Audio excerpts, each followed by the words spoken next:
Welcome to the Midnight Stories Club. Here, we don't chase sleep, we chase shadows.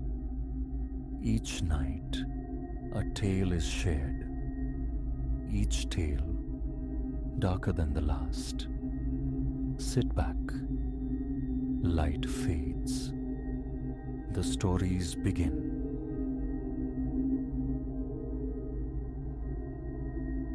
Grayness clung to the afternoon Elias reached the chalet, a sanctuary sought for its promise of stillness, of profound isolation. He'd envisioned lamplit evenings, coffee steaming beside him, the wind a distant symphony against timber walls. Trapped was not a word he'd associated with this escape, nor afraid. Not terrified to surrender to sleep beneath its roof. Now, each tick of the clock is a countdown to departure, and every venture outdoors brings the prickle of unseen eyes upon his back. The ascent had been protracted, wearying, yet the raw beauty of the mountain pass held him. A ribbon of road snaked between towering sentinels of pine under a sky the color of slate. Occasional glints of ice on the asphalt demanded caution, a moderated pace. There was no urgency driving him toward this hermitage. He arrived just as the sun bled away behind an impenetrable cloud bank. Snow lay thick and untrodden upon the driveway. Parking near the porch, Elias began the ritual of unloading. The chalet itself loomed, clad in dark wood, its roof pitched steeply, burdened by eaves heavy with snowdrifts. An austere charm struck him initially. The porch was modest, furnished only with skeletal metal chairs and a matching table. His suitcase bumped against the frame as he carried it to the front door, which groaned in protest when the key turned. Crossing the threshold, Elias was met by an ancient scent, desiccated timber mingled with the must of air long undisturbed. His hand found the wall switch. A single anemic bulb overhead sputtered, flickered, then resigned itself to casting a weak glow. He secured the door, the sound echoing slightly, and surveyed the space. The main room offered a worn couch, a low table, and a television perched on a simple stand. Walls of rough-hewn logs gave the interior a rustic texture. A fireplace occupied one corner, its hearth flanked by iron implements leaning against the brickwork. A cramped corridor branched off, leading to a compact kitchen on the right and, at its terminus, the sole bedroom. Cozy, perhaps, yet a jarring anomaly immediately snagged his attention. Every window was fortified from within by heavy iron bars, secured with hefty padlocks and chains. Then he saw them, crucifixes affixed to each corner of the living room ceiling. Another sentinel mounted above the door. He leaned closer, examining one. Not dusty relics, but polished, suggesting diligent, perhaps recent attention. He dropped his suitcase onto the couch, drawn to the nearest window. Elias gripped the bars, cold, unyielding metal. A slight rattle from the chains, the locks implacable. A tension coiled in his shoulders. This wasn't listed in the brochure for holiday rentals. His thoughts raced, grasping for benign explanations. Protection against bears, perhaps? A history of break-ins? Yet the proliferation of crucifixes resonated with a different kind of dread, a warding against something far less tangible than wildlife or petty thieves. He forced a shrug, attempting to dismiss it as the owner's peculiar piety. The bedroom beckoned, small, functional. A single bed pushed against the far wall, a nightstand bearing a lamp coated in fine dust. One window here too, identically barred, Hooks dotted the walls, awaiting coats. And there, near the ceiling on the left, another crucifix. Setting down his overnight bag, Elias decided a brief reconnaissance outside was needed before darkness fully claimed the landscape. The porch stairs uttered small complaints beneath his boots. The sky deepened, the sun now a mere suggestion of light behind the clouds. Dense forest encircled the chalet, the tall pines and sculpted snowdrifts initially imparting a sense of profound quietude. He inhaled the frigid air, a sharp sting in his lungs. His boots sank heavily as he traced a perimeter around the structure. No other cabins visible, no footprints save his own deepening impressions. Utterly deserted. Only the wind stirred, setting branches into a slow sway, drawing distant groans from trees, chafing against each other. 10 minutes of circling, confirming his isolation, then he retreated indoors to coax life from the fireplace. Later, sustenance came in the form of instant noodles, consumed standing in the kitchen, leaning against the counter. The silence pressed in, almost suffocating, punctuated only by the refrigerator's low hum and the sporadic crackle and pop from the hearth. The television offered nothing but a blizzard of static. He clicked it off. Loneliness brushed against him. But wasn't that the point? Solitude to recalibrate, to escape the noise. Still, the image of barred windows and watchful crucifixes lingered, an unsettling counterpoint to the desired peace. 11 o'clock found Elias preparing for a rest he deeply needed, the mountain night pressing close. Gusts of wind now assaulted the roof, whistling sharp tunes. The bedroom retained a chill distinct from the rest of the chalet. He kept his sweater layered over his thermal shirt. The bed frame creaked under his weight. Extinguishing the nightstand lamp, he courted oblivion, listening to the wind's monologue. He hovered on the edge of sleep when a new sound intruded. Not the wind. This was different, faint susurrations like whispers tangled together. Holding his breath, he strained to hear. They came in brief, overlapping bursts, a clandestine conference. Close. Perhaps just beyond the door, in the hallway. His pulse quickened, a frantic drummer in his chest. He sat bolt upright. The whispering persisted, and then, soft as an exhaled breath, his name, Elias. He scrambled for the lamp switch, flooding the small room with a weak light.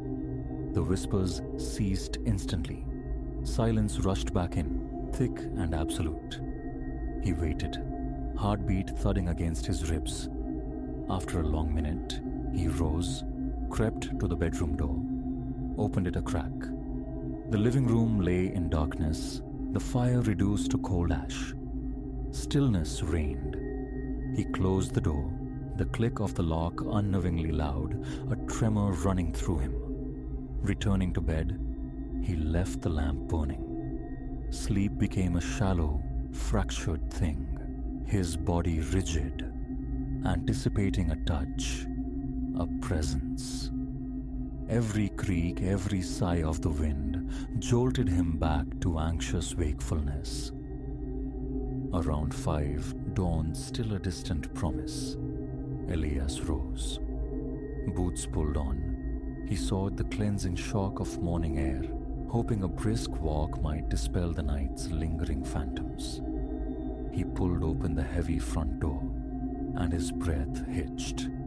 The pristine snow surrounding the porch was marred by footprints. Ordinary boot prints, it seemed, yet they traced a nonsensical path, circling the chalet, zigzagging near the walls without apparent purpose. They didn't emerge from any discernible trail. They simply began near one corner of the building, meandered, and then, toward the back, vanished mid-stride. Not faded, just gone, as if their maker had dissolved into the thin, cold air.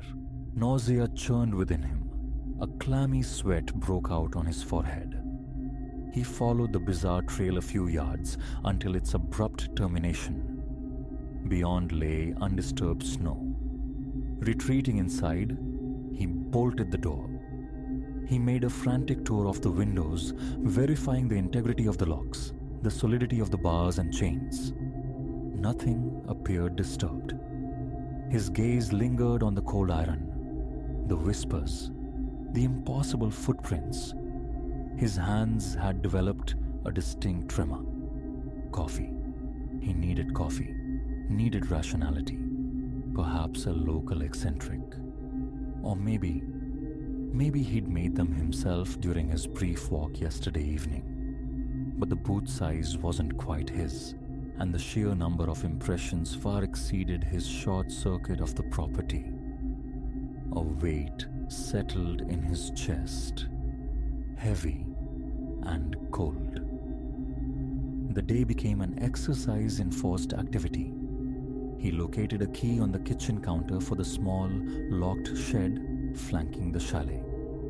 Inside, neatly stacked logs and a small axe awaited, the air thick with the scent of damp wood. He hauled an armload inside, fuel for the coming night, but his eyes constantly scanned the tree line, searching for movement, for the glint of observation. Nothing. The sun made a tentative appearance, casting a softer luminescence across the snowscape. The air felt marginally less biting, though he kept his coat zipped tight. He tried his phone. The signal remained stubbornly weak. A single text message struggled through to a friend. Confirmation of arrival. Nothing more. Voicing the strangeness felt like inviting ridicule, succumbing to paranoia. By noon, the walls felt closer. He ventured out again, this time striking deeper into the woods, chasing the phantom of a better signal, or at least a potent distraction. Snow crunched rhythmically underfoot. The forest stood hushed, save for the occasional flutter of unseen wings overhead. After perhaps half a mile, unease turned him back. The returning wind whispered warnings of disorientation. The walk back was haunted by the morning's discovery. He scanned obsessively for new tracks, finding only the evidence of his own passage. Upon reaching the chalet clearing, he circled the building once more. Near the back wall, his heart gave a sickening lurch. Fresh prints, the same size, the same erratic pattern, the same inexplicable cessation. No trail leading away. Just these marks hugging the foundation, then nothingness. He stumbled back inside, slamming the door with unnecessary force. His reflection in the small entryway mirror showed a man strained, eyes bloodshot, temples damp with sweat.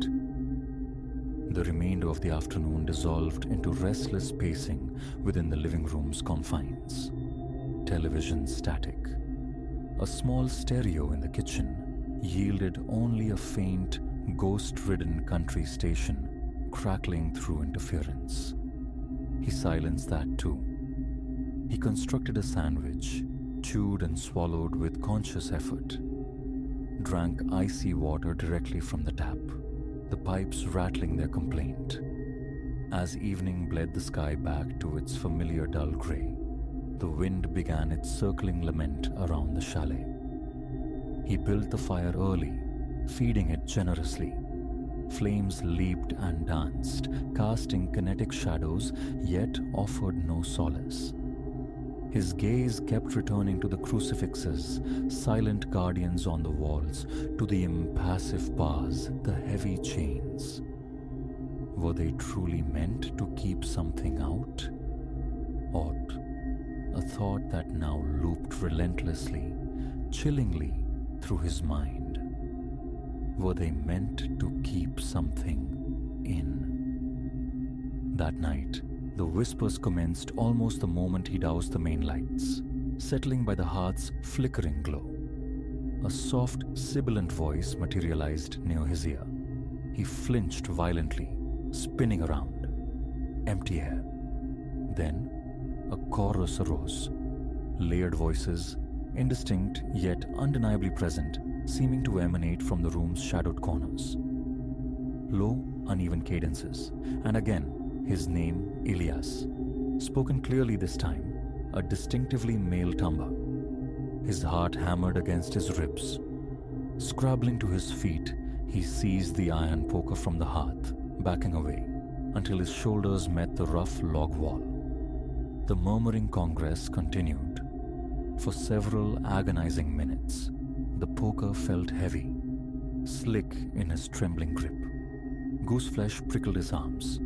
His breathing grew shallow, ragged. Then, as if controlled by an unseen hand, the voices faded, attenuating into silence. Only the fire crackled, its light painting shifting patterns on the floorboards. Adrenaline surged through him. He forced himself to breathe, slow and deep. Poker still clutched tight.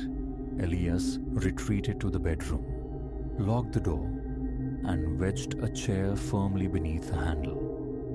The lamp remained on. Sleep felt like a distant country he could no longer visit. Yet exhaustion must have claimed him, because he startled awake later to a faint, distinct tap on the bedroom window pane. His eyes snapped open. Darkness still held sway outside. He stared at the window.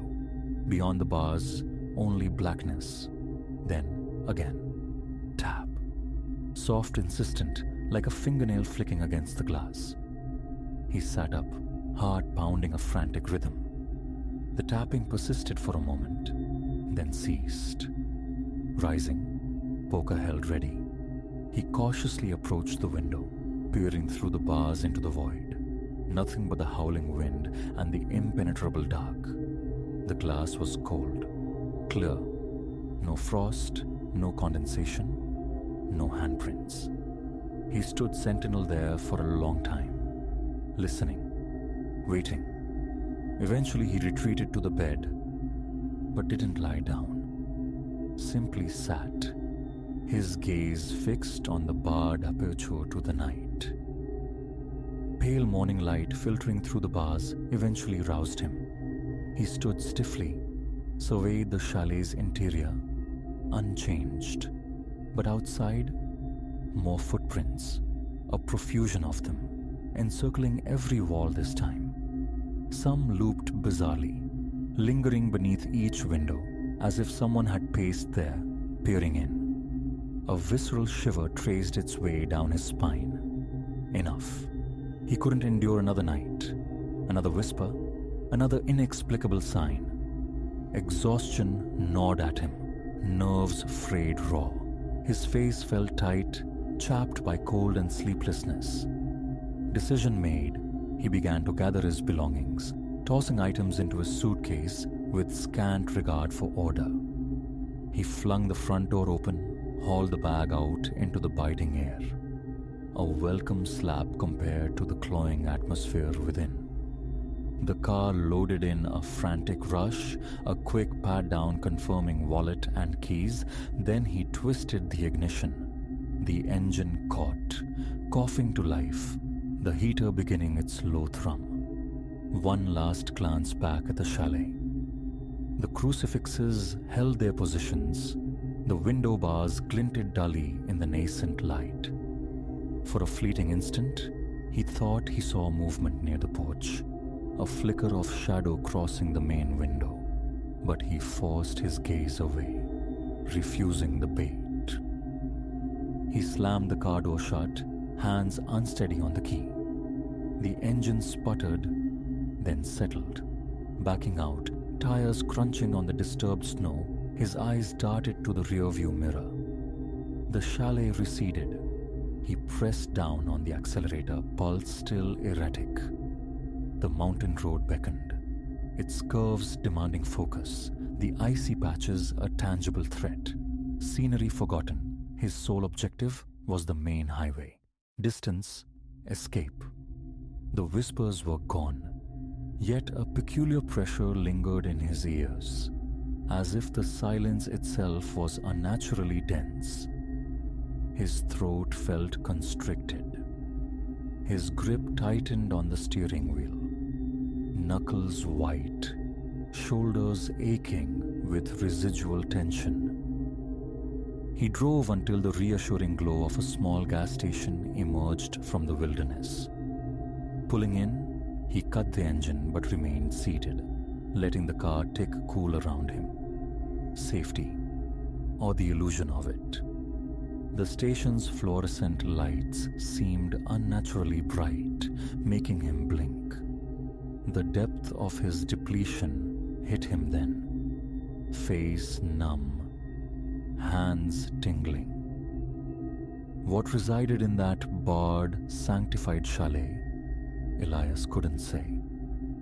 He knew only that it had noticed him. It had circled him in the snow, breathed his name in the dark, tapped for attention at his window. It had watched without revealing its form, and relief warred with terror that he'd departed before it attempted something more overt. That particular slope of the mountain would remain untrodden by him. He drove on, heart still thumping a skittish rhythm, the backward glance becoming an ingrained reflex.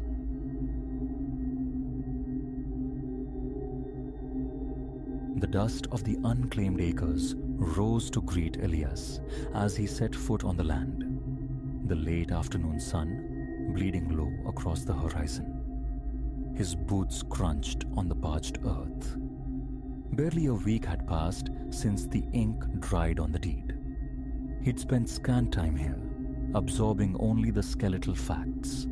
A diminutive house, a scatter of dilapidated outbuildings, fields fallow for seasons untold.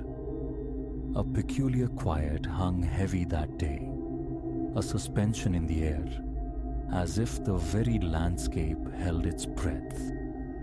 Near the skeletal orchard, a discordant patch of timber snagged his gaze. Old boards laid flat, warped and stained by time and weather, utterly misplaced. He found himself arrested, watching them, a burgeoning curiosity warring with an unnamed apprehension. What lay hidden beneath? An undeniable compulsion stirred within him. Peel back the wood, confront the unknown. He approached with measured steps, the wood yielding dampness here, splintery fragility there, the scent of decay, of old timber mingling with raw earth, filled his nostrils. Crouching, Elias worked his fingers under one plank, then another, coaxing them free with a screech and pop of protesting nails. He laid them aside, revealing an aperture into the earth's unlit recesses. Oh well, its circular maw was lined with crumbling stone, exhaling a breath of stagnant air. He leaned in, peering down. Darkness absolute swallowed the light mere inches below the rim. He strained his ears, catching only the faintest, echoing drip from somewhere deep within. His mouth went dry. Swallowing, he leaned closer still, one hand resting on the rough, cool stone. That's when he heard it, his own name, Elias, summoned from the blackness. The voice possessed a resonance scraped up from the depths, low and ragged, edged with something like rusted iron. It spoke his name slowly. Tasting it, he recoiled, straightening abruptly, his breath catching in his throat. A frantic scan of the surroundings confirmed his solitude. No one. The sound had undeniably emanated from the well. Wiping a sudden bead of sweat from his brow, heart hammering against his ribs, he forced himself to look again into the void. Nothing but impenetrable shadow. He cleared his throat, murmured his own name aloud, a strange test of the echo he'd heard. The voice returned, seemingly nearer yet still disembodied. It began with simple queries, confirmations. It claimed knowledge of him of his recent acquisition of this place. Why, it rasped, had he ventured out here unaccompanied? Elias stood frozen, refusing to answer, his mind scrambling to grasp the impossible reality. No shape resolved itself in the gloom, only the oppressive dark. A knot formed between his shoulder blades. Tension radiated through his frame. Retreating a few paces, he retrieved a torch from the tool bag slumped near the farmhouse porch. Upon his return, silence reigned. Kneeling at the precipice, he thumbed the switch, casting a beam downward. The light penetrated a short distance before being utterly consumed. It illuminated ancient weeping stones, slick surfaces, the persistent drip of water. The aroma of moss and subterranean damp intensified, but no movement, no figure. Then the voice resumed, louder now, its texture grating. It probed into his existence. What specters haunted his sleep? What failure did he carry, secreted away in his core? Elias gripped the torch, his knuckles white, fighting to regulate his breathing. A cold dampness bloomed under his arms. His stomach clenched. He forced speech past the constriction in his throat. "Who are you?" The words emerged thin, reedy. He cleared his throat, tried again, louder. No reply came to his question. Instead, it dredged up a past humiliation, a job lost years prior, citing the precise year, the veiled reason for his departure. "You never told the whole truth," it rasped. Vertigo threatened. He hadn't told anyone, choked by shame. How could this thing know? He kept the beam fixed on a patch of virulent green algae clinging to the stone, his hand trembling. Comprehension remained elusive. The voice, dry and abrasive as metal dragged across rock, never altered its pitch significantly. It simply pressed, relentless, unearthing buried moments, cataloging his life.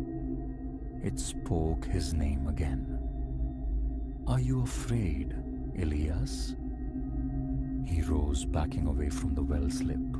His gaze swept the familiar, now alien, landscape. The gnarled orchard trees, their brown leaves littering the ground. The small farmhouse with its peeling paint. The mundane tools he'd brought. The wind sighed through the desiccated grass. Everything appeared utterly normal, save for this impossible interlocutor residing in the earth. No hidden speakers, no wires, no footprints but his own marred the dust. His pulse refused to slow.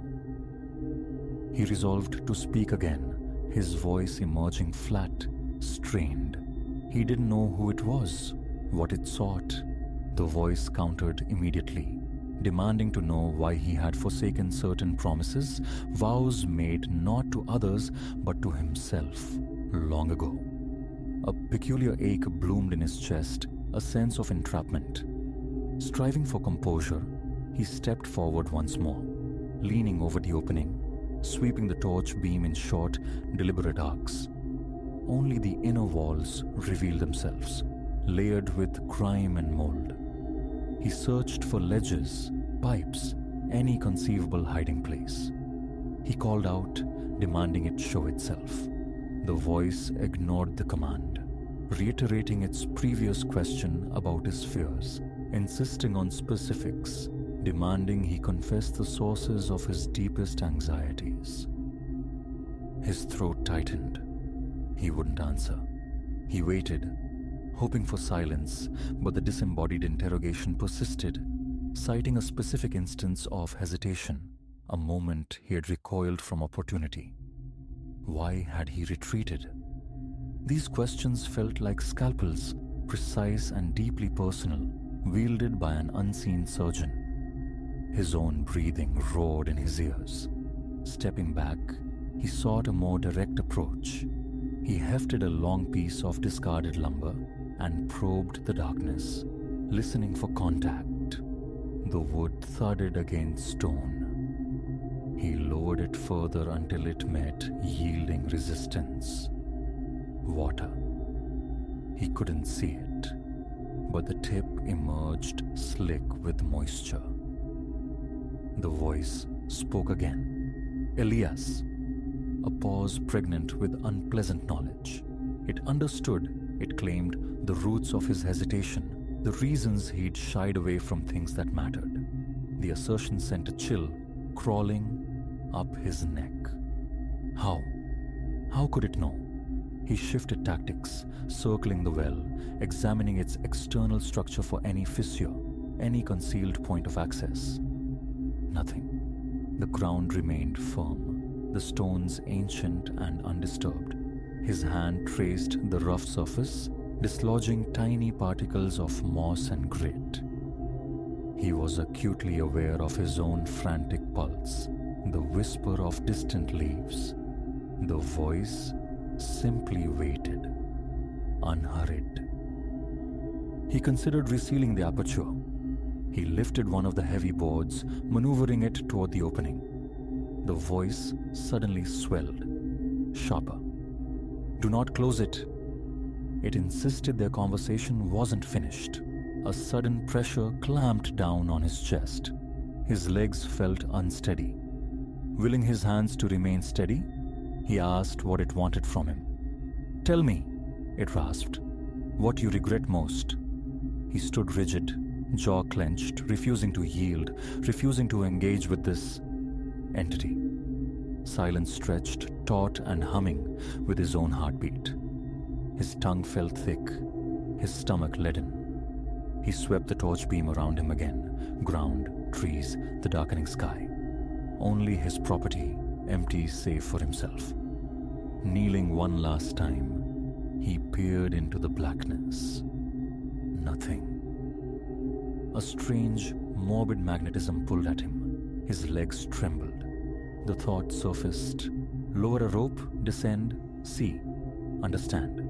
Yet the image sent tremors through his hands. It radiated danger. The voice waited, patient as stone. He decided. Ropey, a more powerful light. He needed tools from the house. He forced himself to walk away calmly, resisting the urge to flee. The wind felt sharp against his skin, raising goose flesh. Inside the small house, dust motes dancing in the fading light. He found a coil of old rope in a corner. He tested its integrity with a hard yank. It held. He located a larger lantern, promising a stronger beam. Returning to the well, he found the opening undisturbed, the boards lying where he'd left them. He listened. Silence. He secured the rope to a sturdy fence post, double-checking the knot. He directed the stronger beam into the shaft. Slimy stones became visible, slightly deeper than before. But the bottom remained elusive, the light surrendering to the profound dark. The faint drip persisted, accompanied by the potent smell of damp earth. Then the voice returned. "Elias?" Why, it inquired, this sudden interest in descent? There was nothing for him down there. He swallowed, the sound loud in the stillness. "I want to see who I'm talking to." A sound followed, short, rough. A laugh, perhaps, devoid of humor, possessing a grating quality that made his skin crawl. "What am I?" It echoed his earlier question, offering no answer. Instead, "Do you think you deserve this place, Elias?" Have you truly earned anything? It harped relentlessly on his perceived failures, ignoring any triumphs. How does it feel? It rasped, leaving your old life behind. Jaw-tight, Elias ignored the barrage. He began to lower the lantern carefully on the rope. It descended perhaps 2 feet when a sharp scrape echoed up from the darkness, metal on stone. He yanked the lantern back hastily. Fresh scratch marks marred its metal casing. His chest constricted.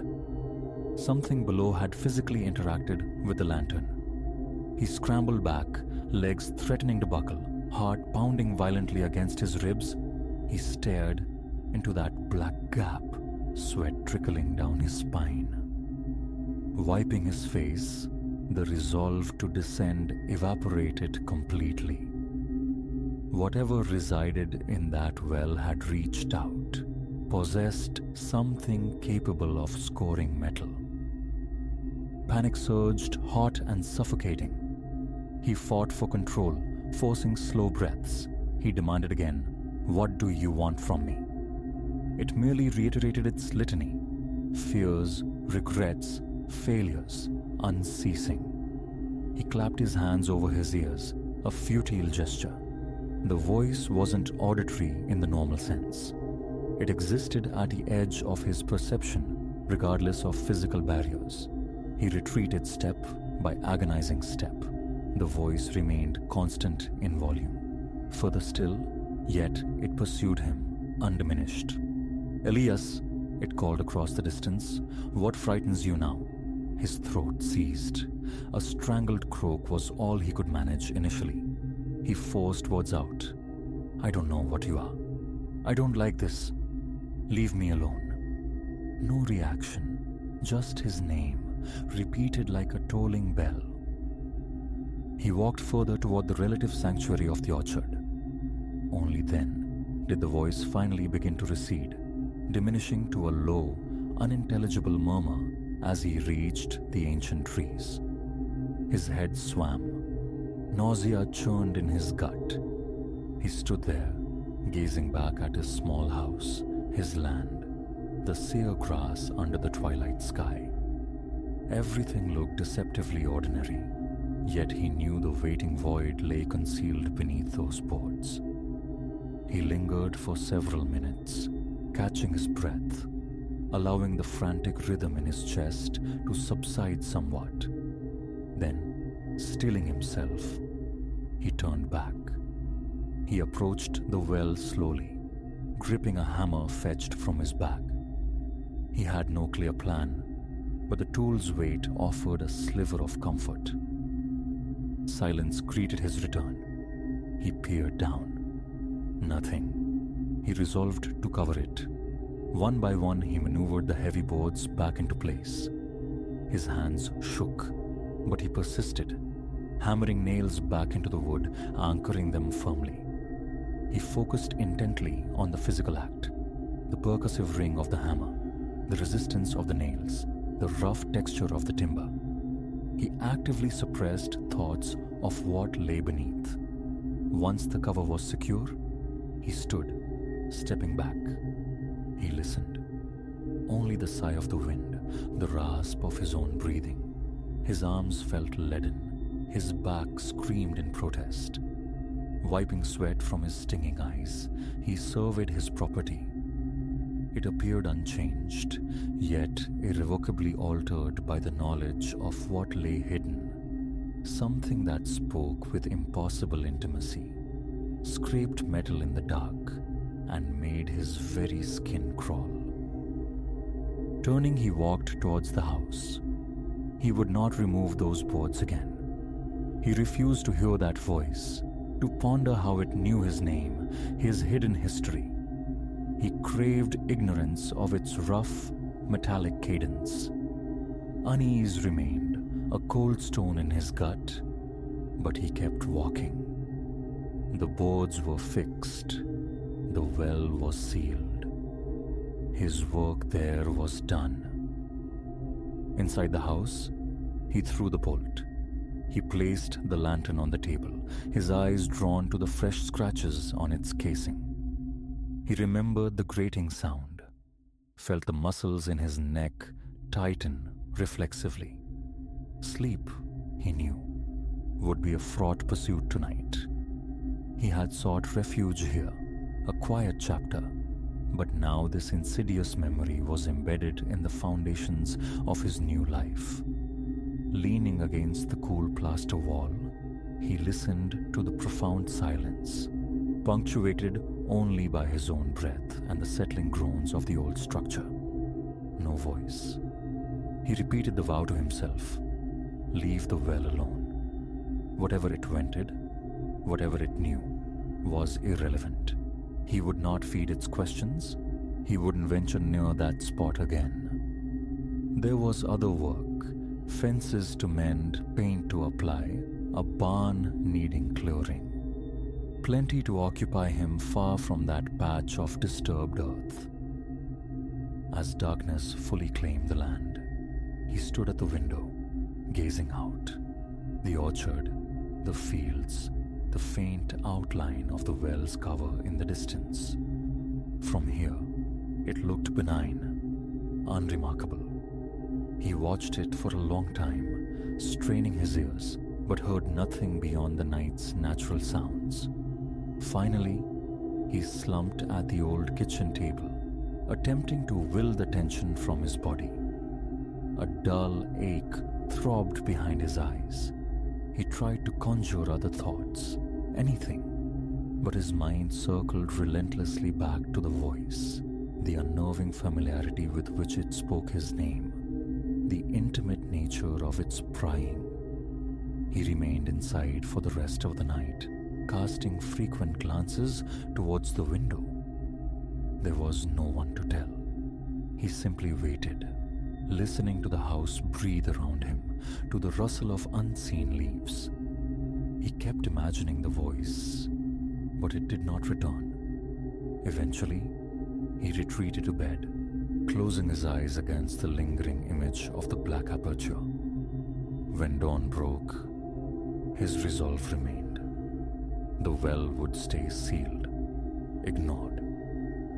He had no other strategy. He just wanted to inhabit this place quietly, pretending the hole in the ground and the voice within it didn't exist.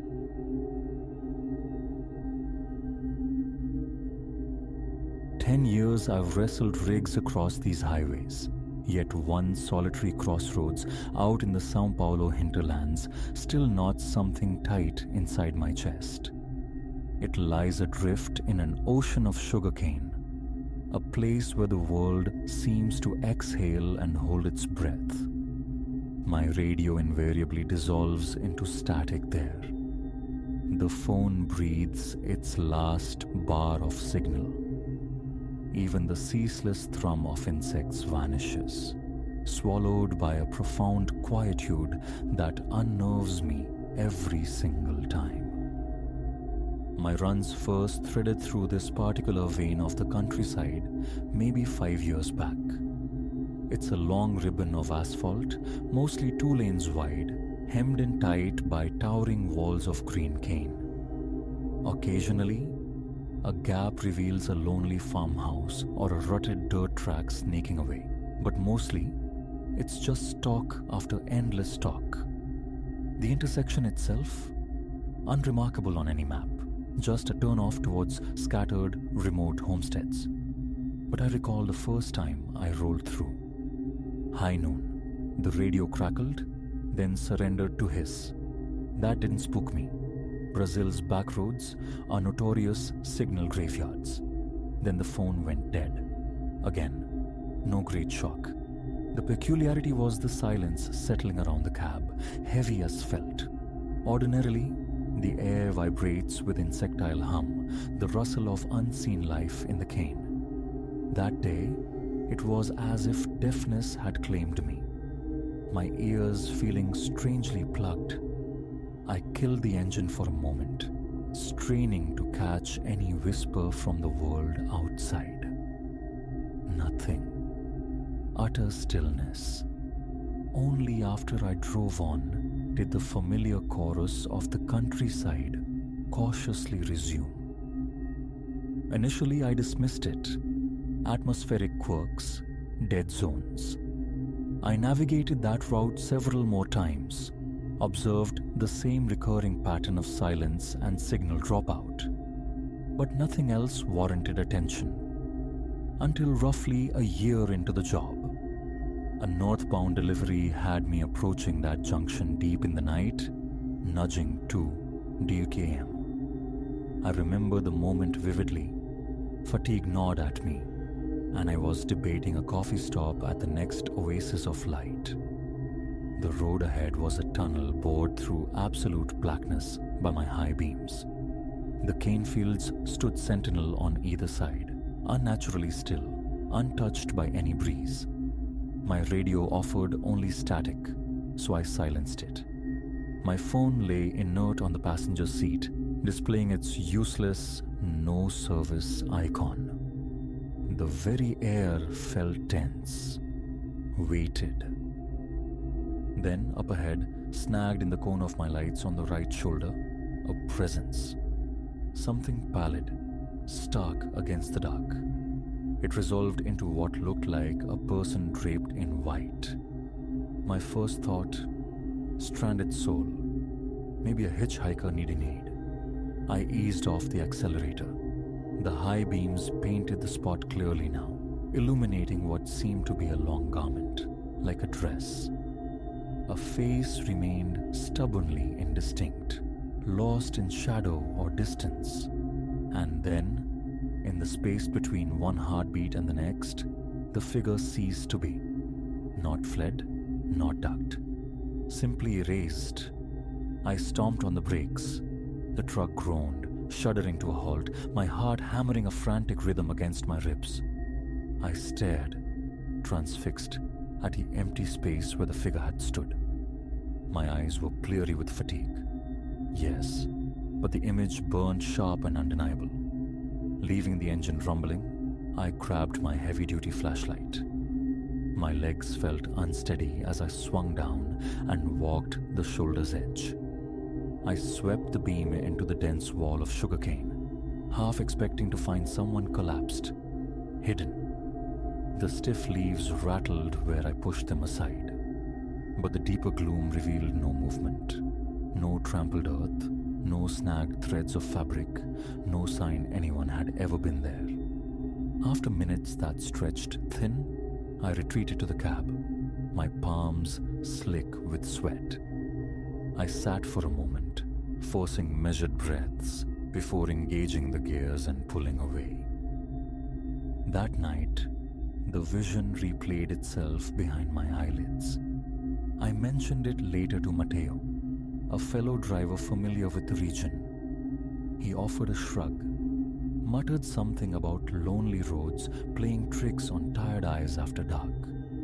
Claimed he'd driven that stretch countless times, day and night, never witnessing anything remotely similar. His skepticism sowed a seed of doubt. Had it been a reflection, a phantasm born of exhaustion? Yet a few months later, passing the same intersection near midnight, doubt felt like a flimsy shield. I was wide awake this time, hyper-alert. The oppressive silence descended again, a palpable pressure. Even the hiss of my air conditioning felt intrusive, loud. My gaze swept the verges constantly, just as I drew level with the turn-off, a flicker at the periphery of my left headlight, a fleeting impression of white fabric, fluttering as if disturbed. I gripped the wheel tighter, a jolt, cold and sharp, striking my chest. The full form never materialized, so I pressed on, but a prickling crawled up the back of my neck. My skin felt clammy, my pulse a dull drumbeat in my ears. Stopping was unthinkable this time. The fear of confirming what might be standing there, just beyond the light's reach, was too potent. I clung to the rationale of my schedule, a flimsy excuse even to myself. After that, I actively manipulated my schedule, aiming to traverse that cursed spot only under the indifferent gaze of the sun. I shared the tale with a couple of other haulers. None reported seeing a spectre in white. They acknowledged the dead zone, the unnerving quiet, dismissing it as just how that particular stretch was. Perhaps. But the ephemeral figure I'd encountered felt fundamentally alien to any normal explanation. Let me be unambiguous. I'm not a man easily swayed by ghost stories or local folklore. My world is concrete. Cargo manifests, destinations, deadlines, breakdowns, treacherous roads, the occasional unsettling encounter at a desolate rest stop. These are occupational hazards. But that intersection, it disturbed something fundamental within me. A disquiet I couldn't simply rationalize away. One night about 6 months ago truly burrowed under my skin. Hauling produce delayed by unforeseen snags, I knew I wouldn't hit the intersection until the dead hour of 3 a.m. A light rain was falling. Not a deluge, but enough to slick the asphalt and veil the world in mist. My wipers swept hypnotic arcs across the windshield, each pass momentarily blurring the oncoming glare of infrequent headlights. The radio hissed pointlessly. I switched it off. The phone, predictably, showed no bars. As the familiar landmarks signaled my approach, a familiar heaviness settled in my chest. My eyes darted, scanning the rain-streaked darkness. The cane seemed to loom taller, closer, amplifying the sense of confinement. Rain tapped a restless rhythm on the glass, and my knuckles whitened on the steering wheel. Approaching the junction, I saw it again. A pale shape hovering at the roadside, barely discernible through the drizzle and gloom. I instinctively eased my speed, heart hammering, mouth dry as dust. And then, beneath the engine's thrum and the rain's patter, I heard it, a low, soft moan. It sliced through the ambient noise, faint but distinct, like someone in pain or uttering a desolate call. The words lost. I braked harder, peering intently, convinced someone injured lay hidden. I cracked my window an inch. The sound vanished. Raindrops kissed my arm, cold against my skin, raising gooseflesh. Hazard lights pulsing. I grabbed the flashlight once more. The cane swayed listlessly in the damp air. Water dripped from leaf to leaf. I stepped onto the sodden shoulder, beam cutting through the rain, scanning the ground. Nothing. No impressions in the mud, no broken stalks. Then, a faint rustling behind me. I spun, flashlight beam stabbing wildly. It illuminated only rows upon rows of dripping cane, stirring slightly in the night air. Yet, a knot tightened in my stomach. My arms tingled with an unseen current. No figure was visible, but the distinct sensation of being watched prickled across my skin.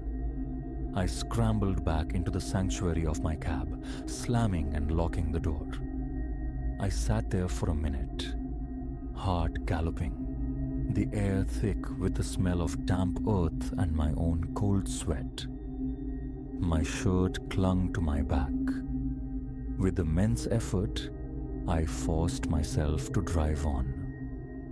The remainder of that night's journey felt interminable.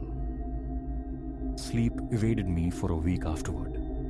The memory of that moan echoed, not loud, but undeniably human in its sorrow. Or was it? I've heard animals in distress.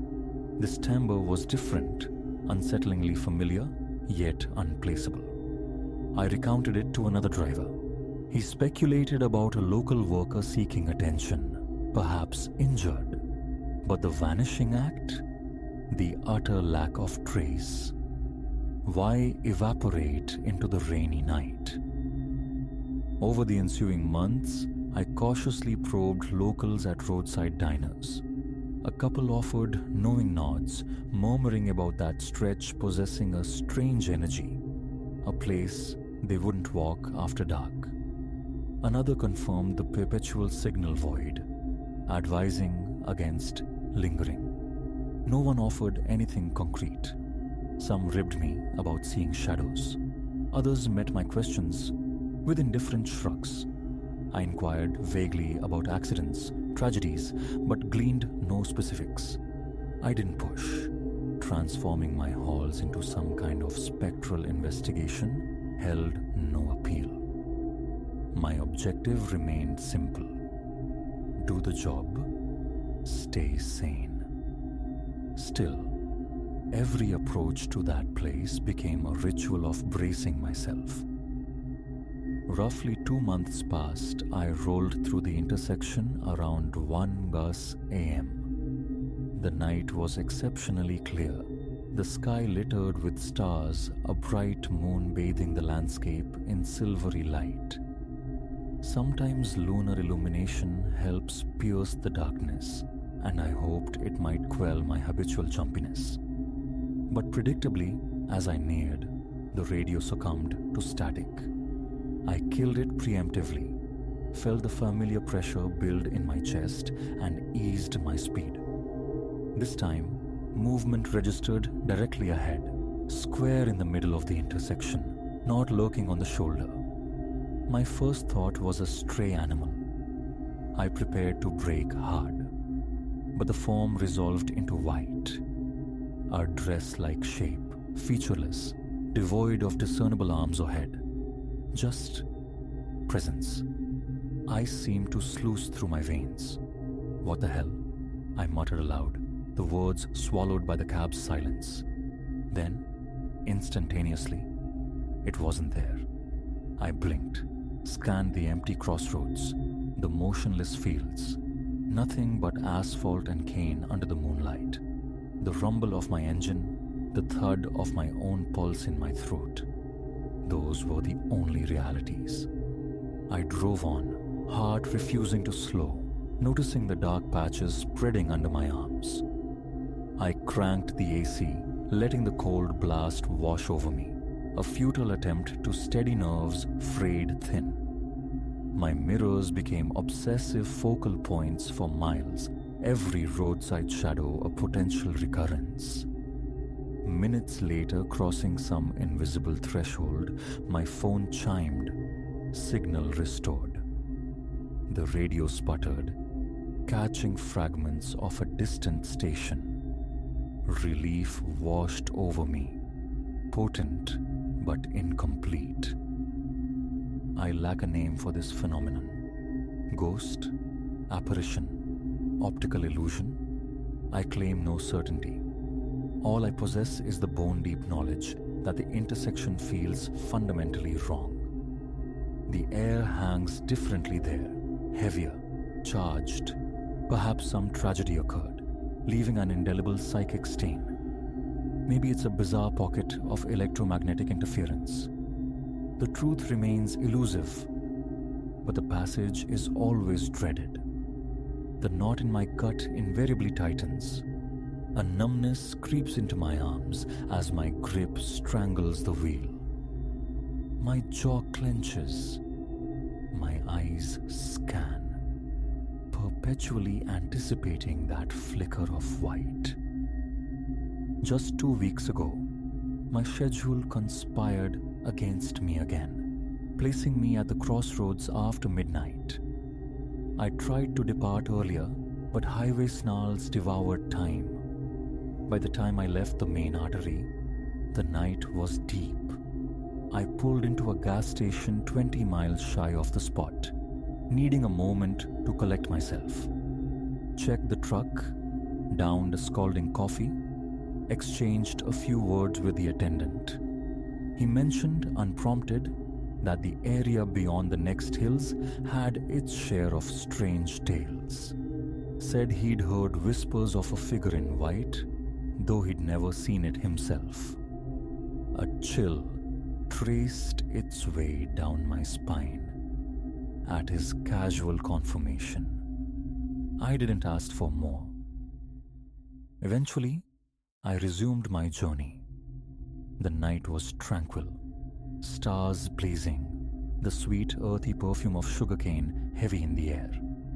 The moment my GPS indicated the final few miles, I switched off the radio before the static could claim it. My phone flickered between one bar and none. I slowed, inhaled deeply, eyes locked on the ribbon of road ahead.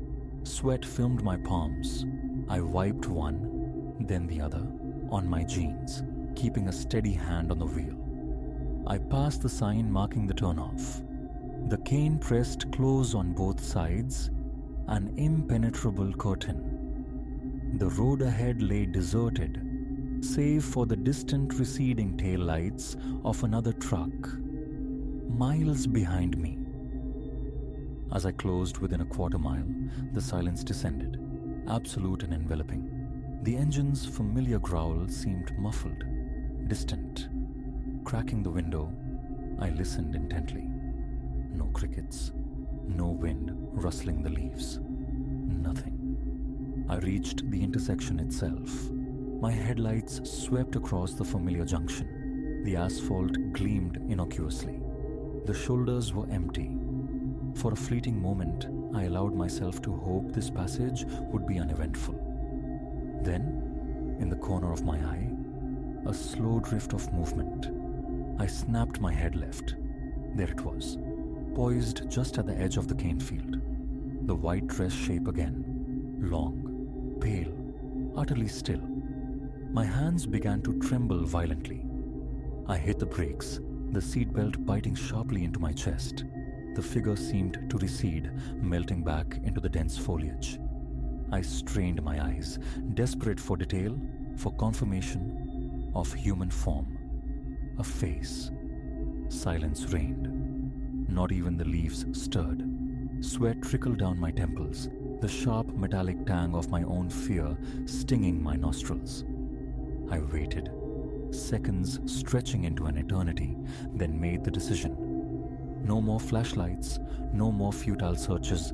The fear was too profound this time. I jammed the accelerator, propelling the truck forward. My heart hammered against my ribs, my breath loud and ragged in the confines of the cab. A minute down the road, the world's muted sounds seeped back in. I flicked the radio on. It crackled, then found a station. My phone buzzed. Service restored. Relief flooded me, fierce and immediate. My arms ached with tension, but I forced myself to relax my grip, checking my mirrors compulsively every few seconds for miles. I don't cross that intersection daily, but it remains an unavoidable fixture of my working life. Each approach is a gamble. Sometimes, only the silence greets me. Other times, that fleeting glimpse of white shreds my composure for days. Is there unfinished business lingering in that lonely spot? Or is it merely a phantom conjured by my own mind? I cannot say.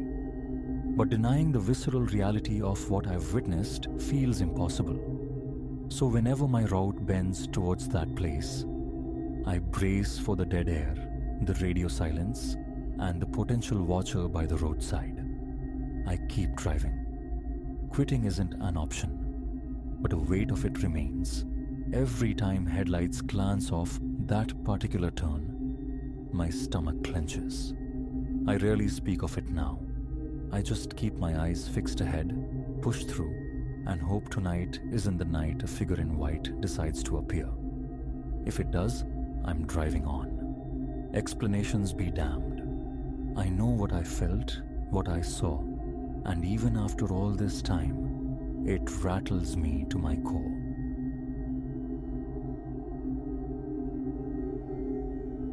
The asphalt ribbon unspooling into the nocturnal void was my sanctuary. A solitary vessel adrift on a sea of shadows, enjoin a low thrumming mantra against the encompassing quietude, the vacant lanes ahead a promise of mental clarity. This communion with the dark, this aloneness, it was solace.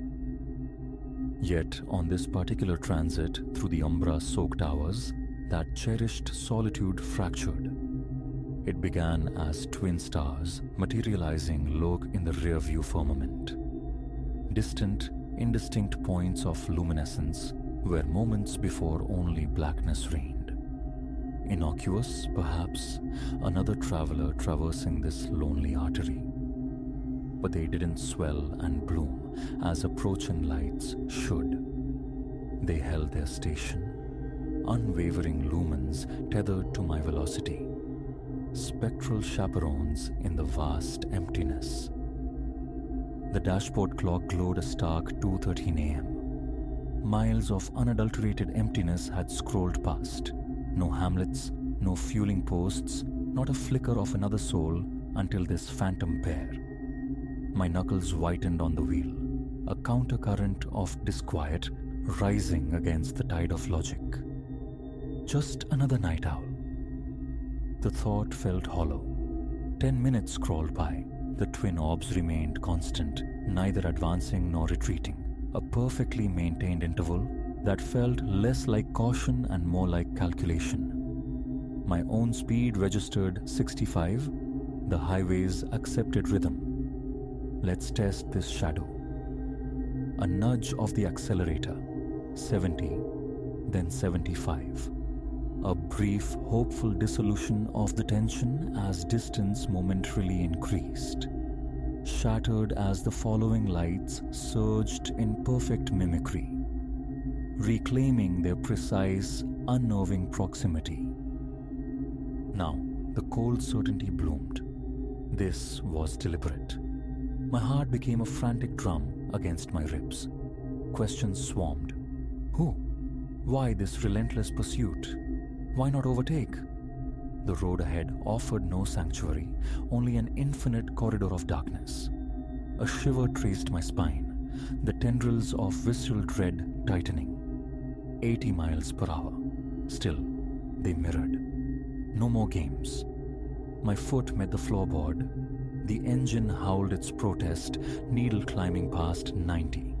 The world outside smeared into streaks of grey and black. Surely this pace would break the spell. But no. Like an echo in light, they accelerated, glued to that maddeningly consistent distance. Panic was no longer a tendril. It was a fist squeezing my lungs. This wasn't coincidence. This was pursuit. But to what end? Options bled away into the night. No beckoning exit ramps, no comforting glow of civilization. My phone, a useless brick in this dead zone, confirmed my isolation. No service. Utterly, terrifyingly alone. Desperation clawed. Stop? Just stop? The image flashed. My car silent. Theirs pulling alongside. A door opening into the unknown darkness. Imagination conjured horrors, each more chilling than the last. And then, abruptly, inconceivably, nothing. The twin beams that had become the focal point of my terror simply ceased to exist. One moment, they burned in the mirror.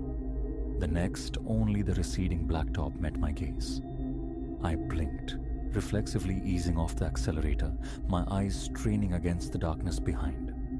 Void. Had fatigue conjured a phantom? Had the sheer stress birthed a hallucination? No.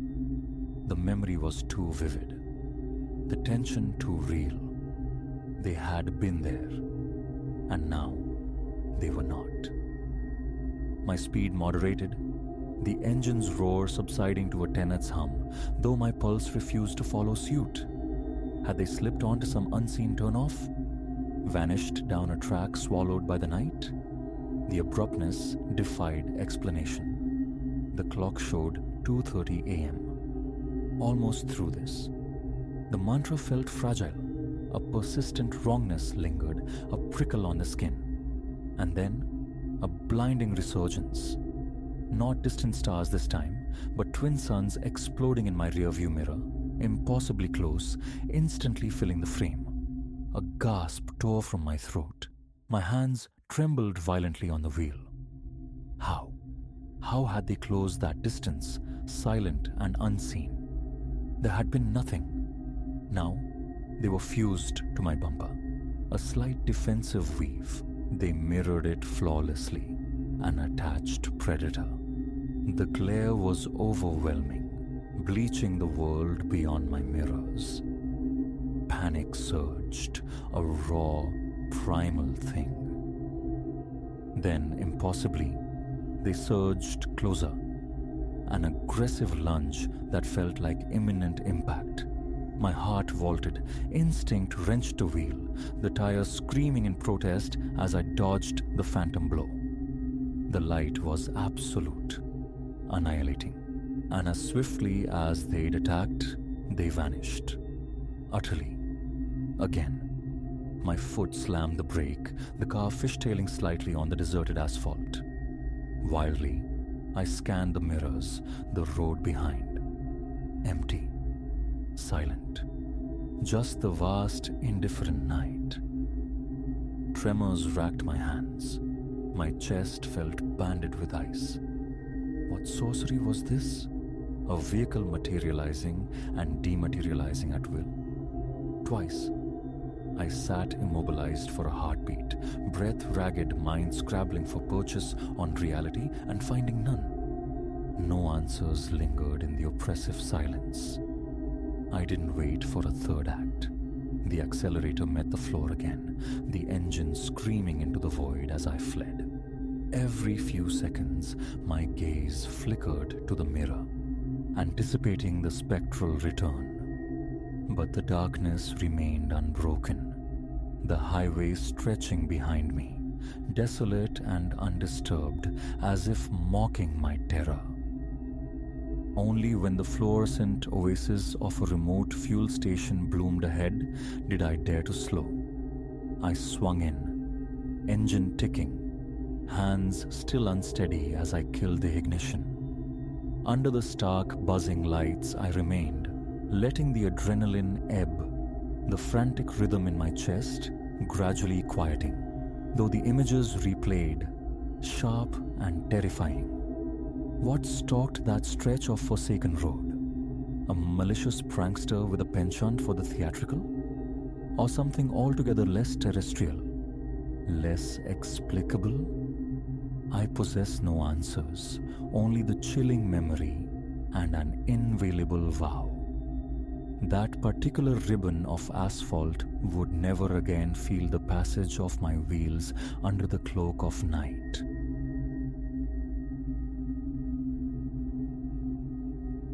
That flicker in the realtor's eyes, mercurial and sharp, it was the precise moment sanity should have screamed retreat. But the tumblers had already clicked home in the lock behind me, the heavy oak door sealing my fate. A wave of cold realization washed over Elara. This wasn't merely a property tour. It was an ambush elegantly staged. Weeks she'd spent navigating the labyrinthine disappointments of the housing market, each viewing a fresh frustration in the city's relentless property scramble. Then, like a mirage, the listing materialized. A sprawling Victorian manse, impossibly priced, dripping with Gothic allure. Online photographs depicted sun-dappled lawns and intricate period details, a confection too sweet to be genuine. Yet desperation is a powerful lens. An appointment was secured for that very afternoon. Hope fluttering fragile wings against the cage of her cynicism. The address led her down a serpentine drive, swallowed by ancient brooding trees, terminating in a clearing where the house stood. Awe warred with a primal disquiet. It possessed a grandeur the photos hadn't captured, but an oppressive weight saturated the air. a palpable sentience gazing from its shadowed panes. A figure waited on the veranda, smile sculpted and luminous. Alistair, he introduced himself, the agent overseeing this forgotten jewel. Something magnetic emanated from him, irises the color of deep water, a silken charm that smoothed the rough edges of Ilara's apprehension. She dismissed her earlier unease as frayed nerves, stepping across the threshold into the lion's den. A singular opportunity, Alistair purred, his voice echoing in the cavernous foyer.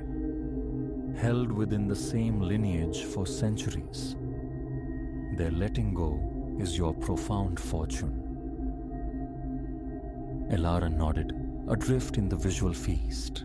Soaring ceilings vaulted overhead, woodwork coiled in elaborate patterns, and a majestic staircase swept upwards like an ossified promise. Yet, a cloying, sepulchral scent lingered beneath the polish, and phantoms seemed to flicker at the edge of her vision. Alistair guided her, room by opulent room, his narration a hypnotic current detailing provenance and potential. She drank in his words, mesmerized, only realizing as they stood in the vast, echoing kitchen that an hour had evaporated without her uttering a single query. Water? Alistair offered, already turning, fluid motion towards the antique basin. The air in these old places can be quite drying. Gratefully, she accepted the cool glass, the sudden awareness of her thirst acute. He leaned against the soapstone counter, observing her with an unnerving intensity as she drank. Well, his smile was a careful arrangement. Can you envision your life unfolding within these walls? Hesitation snagged her reply. The house was undeniably magnificent, yet the wrongness persisted, a dissonant chord beneath the symphony. It's breathtaking, she managed, choosing her words like stepping stones. But perhaps I require a moment, a second visit, possibly. Alistair's smile didn't falter, but it tightened, infinitesimally. Understandable, he conceded, smooth as ever. Though before you depart, one final chamber awaits, the true heart of the estate. He led her down a corridor she hadn't noticed, the floorboards groaning a mournful protest beneath their tread. The air grew perceptibly colder, raising gooseflesh on her arms. They paused before a formidable door of dark, aged wood. Here, Alistair breathed, his hand hovering over the tarnished knob, is where the transformation occurs. He swung the door inward, revealing an aperture that seemed to devour the ambient light. Ilara squinted, attempting to discern shapes within the Stygian gloom. An unexpected pressure bloomed between her shoulder blades, a firm shove. She stumbled forward, propelled into the darkness as the door slammed shut with reverberating finality. Panic erupted, hot and immediate. She whirled, hammering against the unyielding wood. "Alistair, what is this? Let me out." His voice filtered through, stripped bare of its earlier warmth, chillingly matter-of-fact. "Regrettably, that is not an option. You comprehend this residence. It possesses certain needs, an appetite, and you, my dear Ilara, are precisely the sustenance it requires." Ice flooded her veins. This couldn't be real. Her fingers scrabbled for her phone. The screen remained stubbornly black, lifeless. No signal penetrated these walls. As her eyes grudgingly adapted, the chamber's contours emerged. Circular, walls etched with unsettling, intricate sigils. At its nucleus stood a stone altar, stained with dark, ominous patches she refused to identify as blood. Frantically, she scanned for another egress. No windows, no other doors. Trapped. Just as despair threatened to engulf her, a low vibration began, emanating from the very stones around her. The carved symbols pulsed with a sickly, phosphorescent light. A presence coalesced in the room, ancient, vast, and ravenous. The house awakens. Alistair's voice drifted, laced with something akin to reverence. It has languished for so long without a worthy offering. Do strive to be adequate. Elara recoiled from the glowing walls, her heart battering against her ribs like a trapped bird. The rumbling intensified, the stones seeming to ripple to thin, as if something struggled towards immanence just beyond the veil. In that crucible of terror, a strange, sharp clarity pierced the fog. She would not perish here, not in this suffocating maw, not as fuel for some architectural horror. Her gaze darted, searching for leverage, for defiance. The altar. There, nestled in shadow, lay a small, archaic knife, its blade dulled by time and crusted with nameless residue. She lunged, her fingers closing around the cold hilt scant moments before a section of the wall ruptured inwards. A glistening, obsidian tendril, impossibly vast, whipped towards her. Instinctively, she slashed. The blade connected with surprising force. The appendage retracted with a piercing shriek that resonated deep within the house's foundations. A surge of adrenaline, fierce and defiant. She turned on the door, hacking furiously at the wood surrounding the lock mechanism.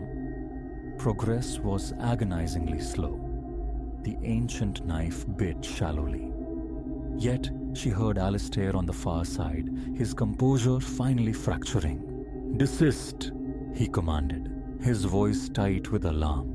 "You defile the process." She ignored him, pouring every ounce of strength into splintering the wood.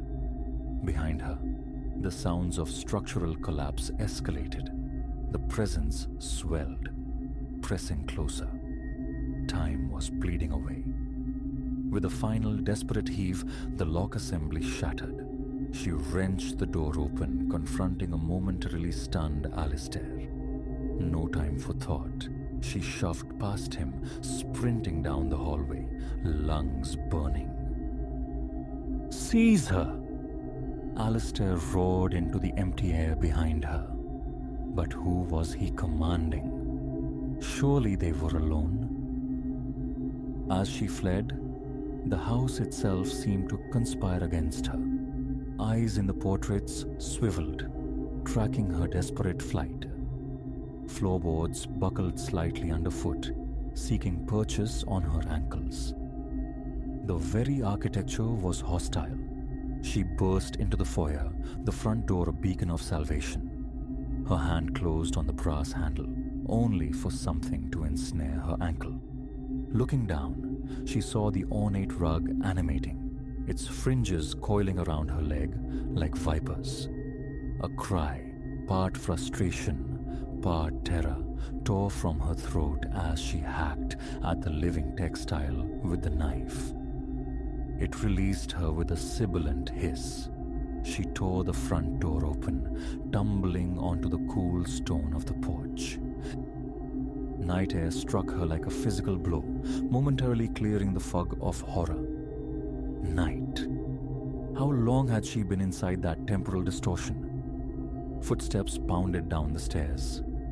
Alistair, without a backward glance, she bolted for her car, keys trembling in her grasp. Tires screamed on the gravel as she accelerated away. A final chilling glance in the rearview mirror captured Alistair at the driveway's end, his face a mask of incandescent fury. But it was the house looming behind him that truly froze her blood. Every window blazed with an unnatural, internal luminescence, and through the glass, she swore she saw impossible shapes writhing, reaching. She drove until the first pale fingers of dawn stroked the eastern horizon, finally pulling into a desolate rest stop, hands shaking too violently to kill the engine. She sat for an unknown duration, the reality of the night refusing to coalesce into something comprehensible. A hallucination, a psychotic break. Yet the knife lay on the passenger seat, its blade inexplicably clean, gleaming as if freshly forged. Irrefutable proof. Whatever that entity was, whatever Alistair served, they were terrifyingly real. And they remained. She never filed a report. The story felt ludicrous even forming in her own mind. A sentient, predatory house. A realtor brokering souls for cosmic abominations? Madness. But the memory is branded onto her psyche. Now every for sale sign is a potential warning. Every charming old facade with a tempting price tag triggers a visceral echo of fear. She remembers the glint in Alistair's eyes, the insatiable hunger of the walls, and the terrifying proximity of becoming another statistic, another vanishing act swallowed by the mundane world. So, should you find yourself searching for that perfect place to call home, heed this. Sometimes, the ideal house finds you, and that, sometimes, is the most perilous discovery of all. Trust the tremor of unease in your gut, because if it seems too good to be true, it likely is. And it might just be waiting for dinner.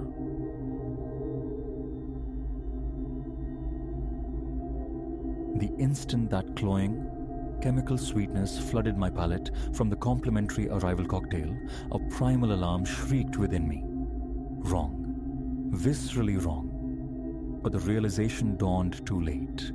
A flickering candle in a gathering storm. My vision swam, aqueous and unreliable. My limbs turned to anchors.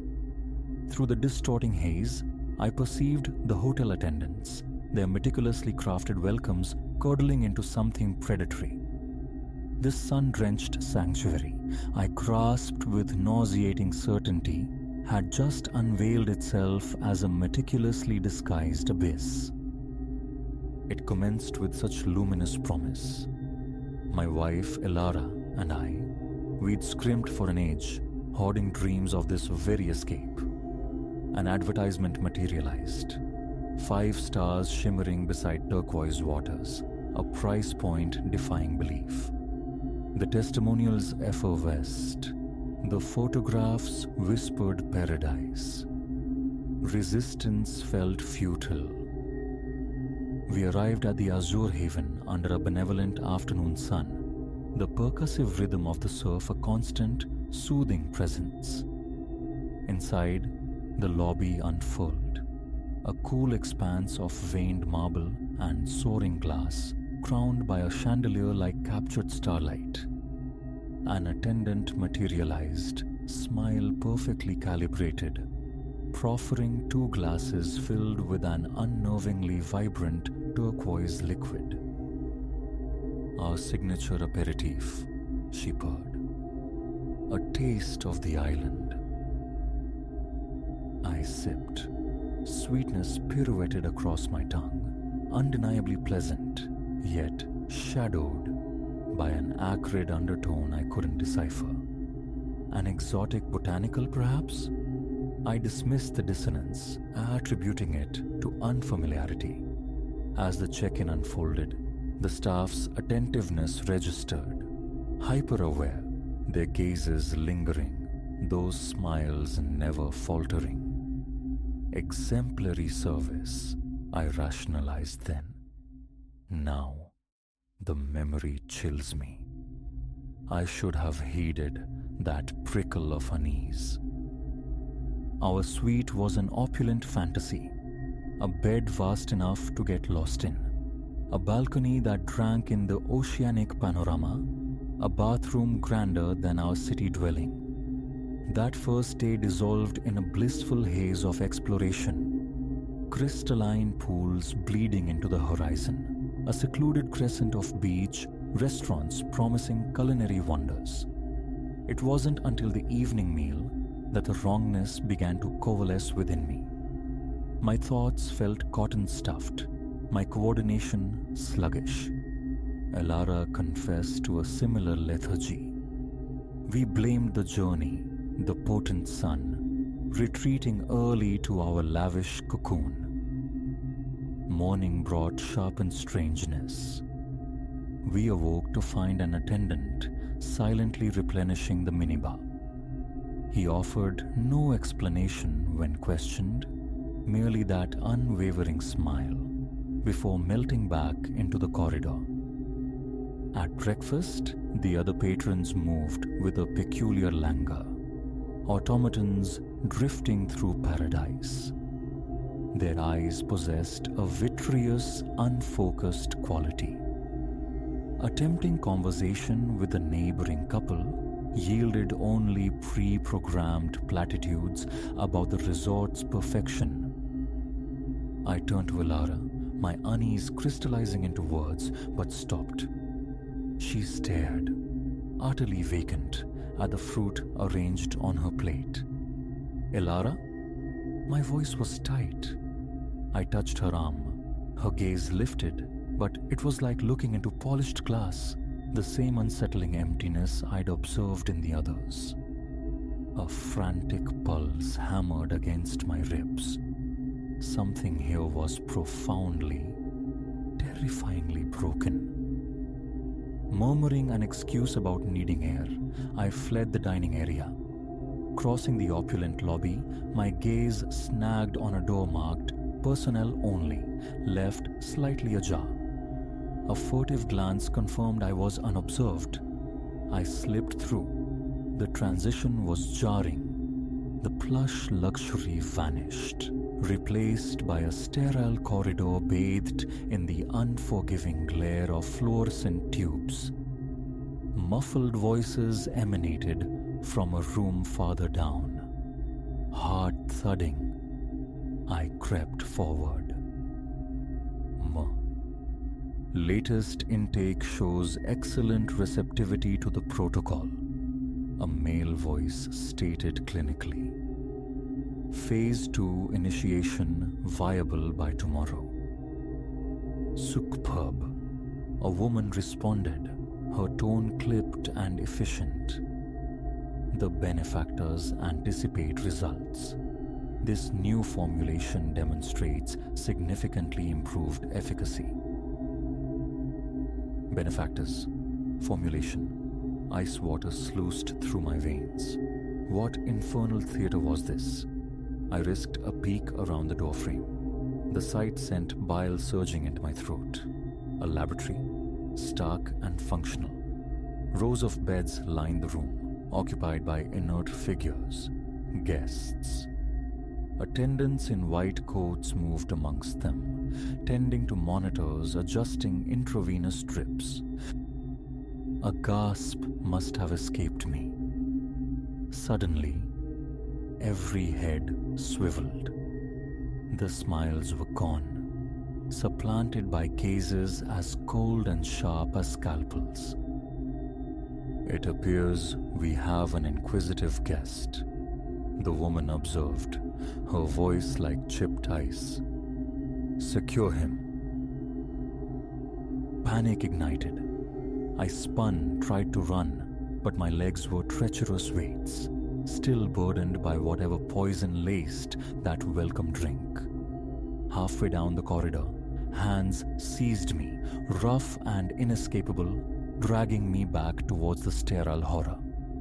They wrestled me onto an empty gurney, ignoring my desperate struggles, my pleas.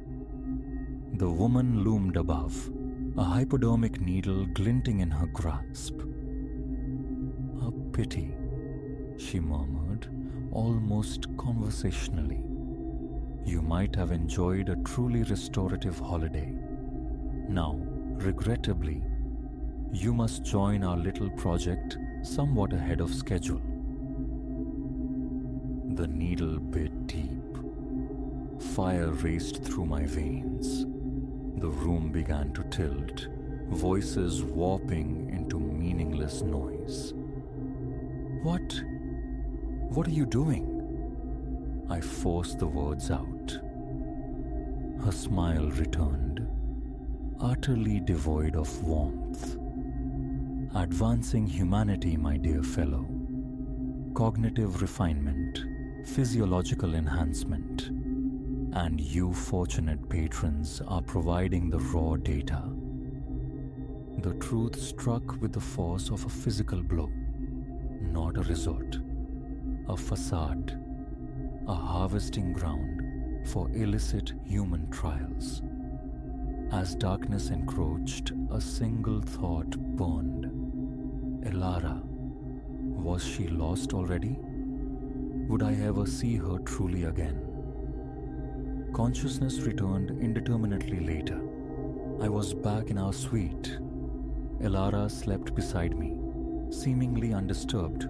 For a disorienting second, I clung to the hope it was all a grotesque nightmare. Then I saw the small, angry puncture mark on my forearm. The lab, the needle, horrifyingly real. I shook Elara, gently at first, then with rising urgency.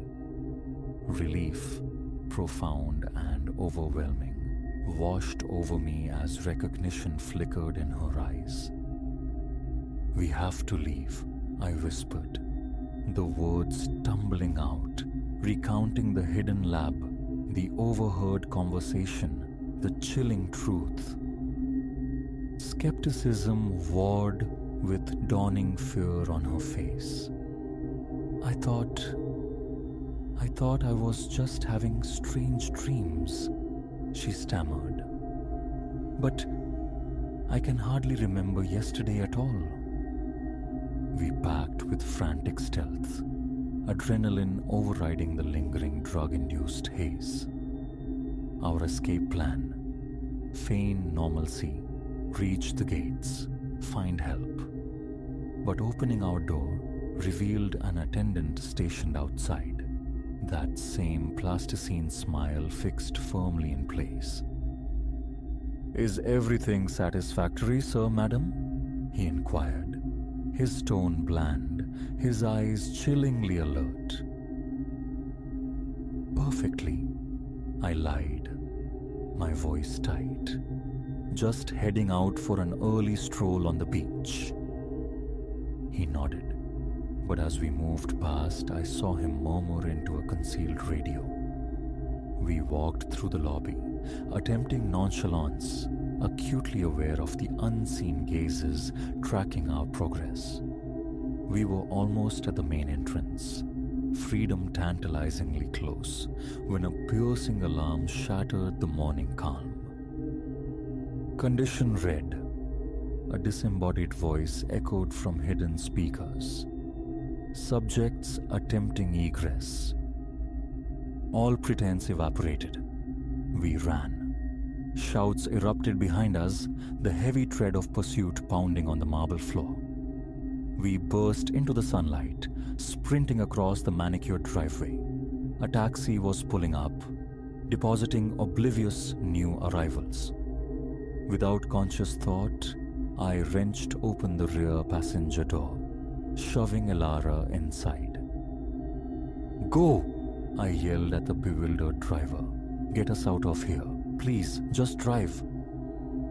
Perhaps it was the raw terror in my voice.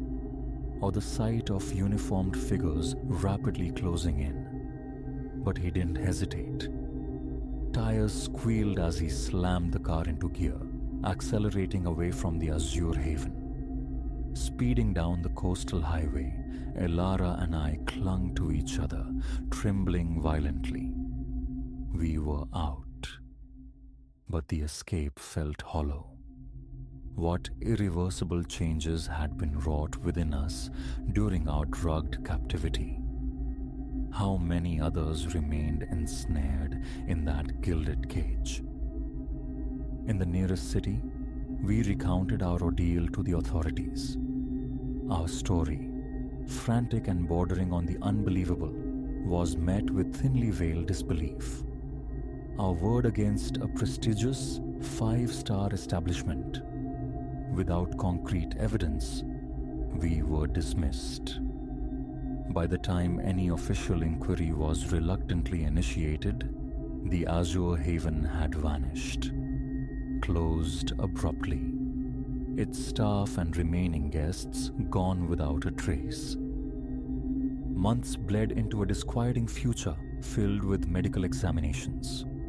Doctors detected anomalous compounds in our bloodstreams, their long-term consequences terrifyingly unknown. The nightmares persist. Sometimes I jolt awake, the sterile scent of the lab sharp in my nostrils. Elara experiences fugue states, moments where her eyes glaze over with that same vacant sheen I saw in the other doomed guests. Complete recovery feels like a distant shore we may never reach. Yet, we are compelled to share our narrative, a warning whispered against the seductive allure of perfection. So, should you encounter an offer too flawless to be true? Idyllic shores, unparalleled luxury, a price that defies logic? Pause. Consider the hidden cost. Paradise sometimes demands a price extracted not in currency, but in flesh and soul. And the smiling face offering that welcoming drink, it might just be the harbinger of a nightmare from which escape is the only beginning.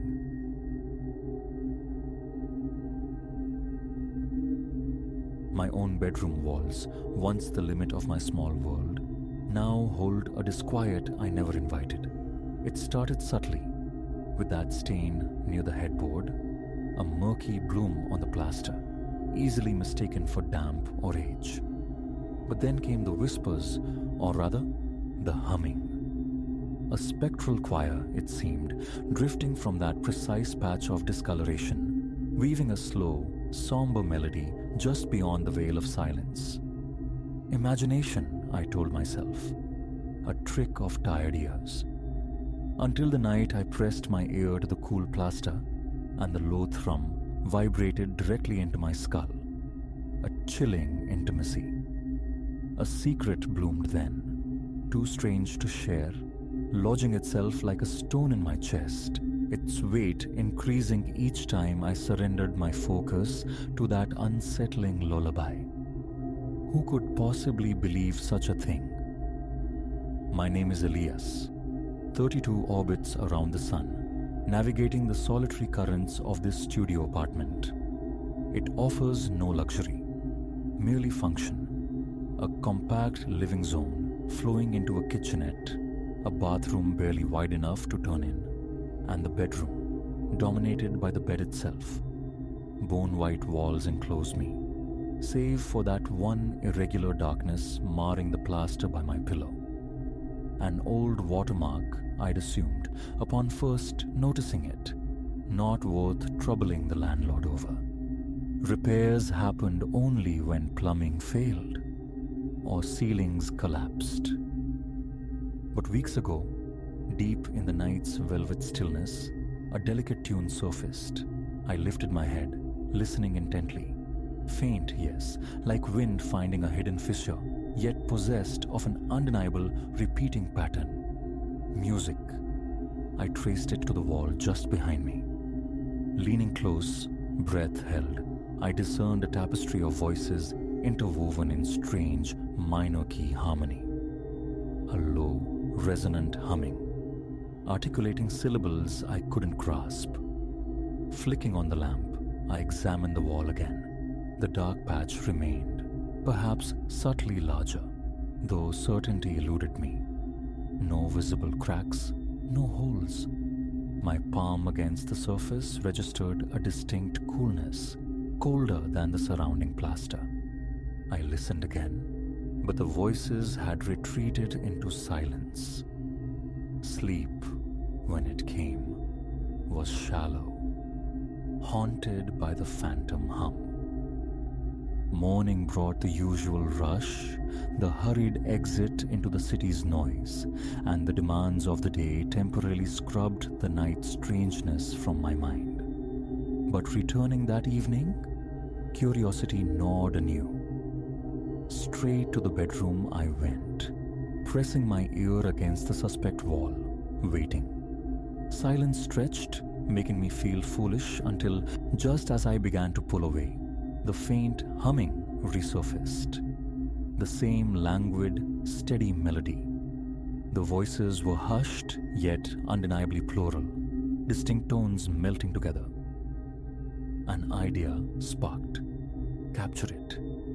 I held my phone flush against the plaster, silencing my own breathing. Playback yielded mostly static, a low, subterranean rumble barely hinting at the layered voices I knew were there. My phone's microphone, it seemed, was deaf to the ethereal.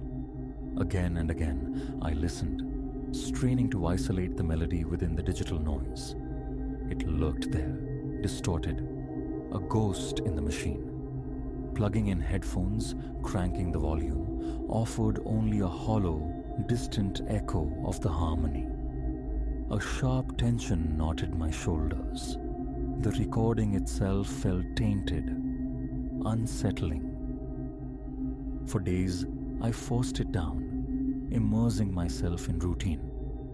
Tech support for a middling company, the digital purgatory of solving other people's small crises, left me drained, seeking refuge in television or the quiet pages of a book. Yet the stain persisted, a peripheral darkness demanding attention, especially as night fell. I began to notice a correlation. Prolonged listening to the hum seemed to quicken my pulse, tighten my chest. Fear or merely autonomic response? Uncertain. And the stain itself, it seemed mutable.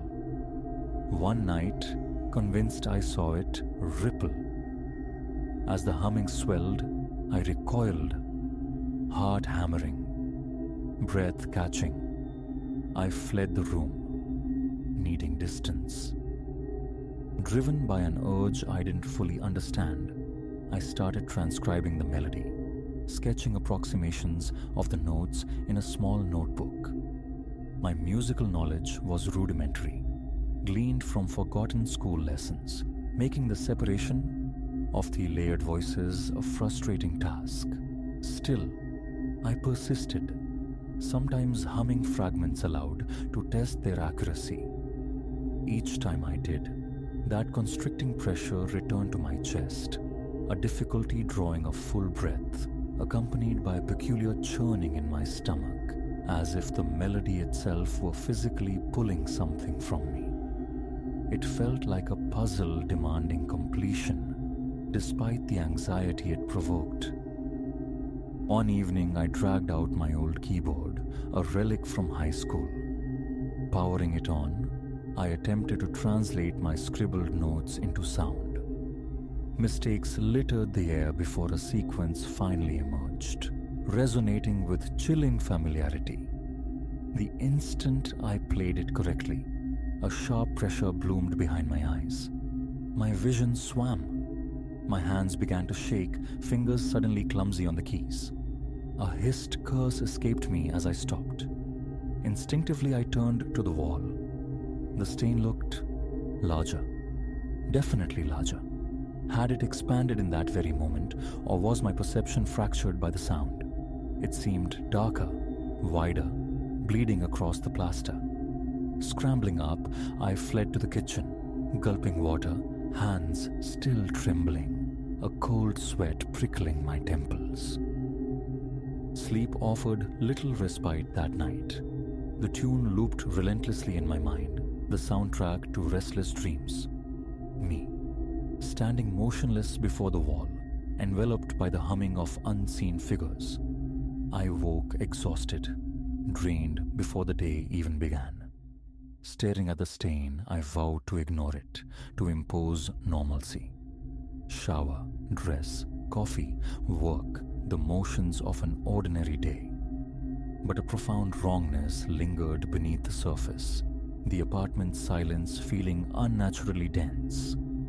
Work provided a temporary distraction, the presence of others a thin buffer. Yet I caught myself humming fragments of the melody unconsciously. A co-worker inquired about the tune. "No idea," I mumbled, forcing a laugh that felt hollow even to me. Unease coiled tighter within.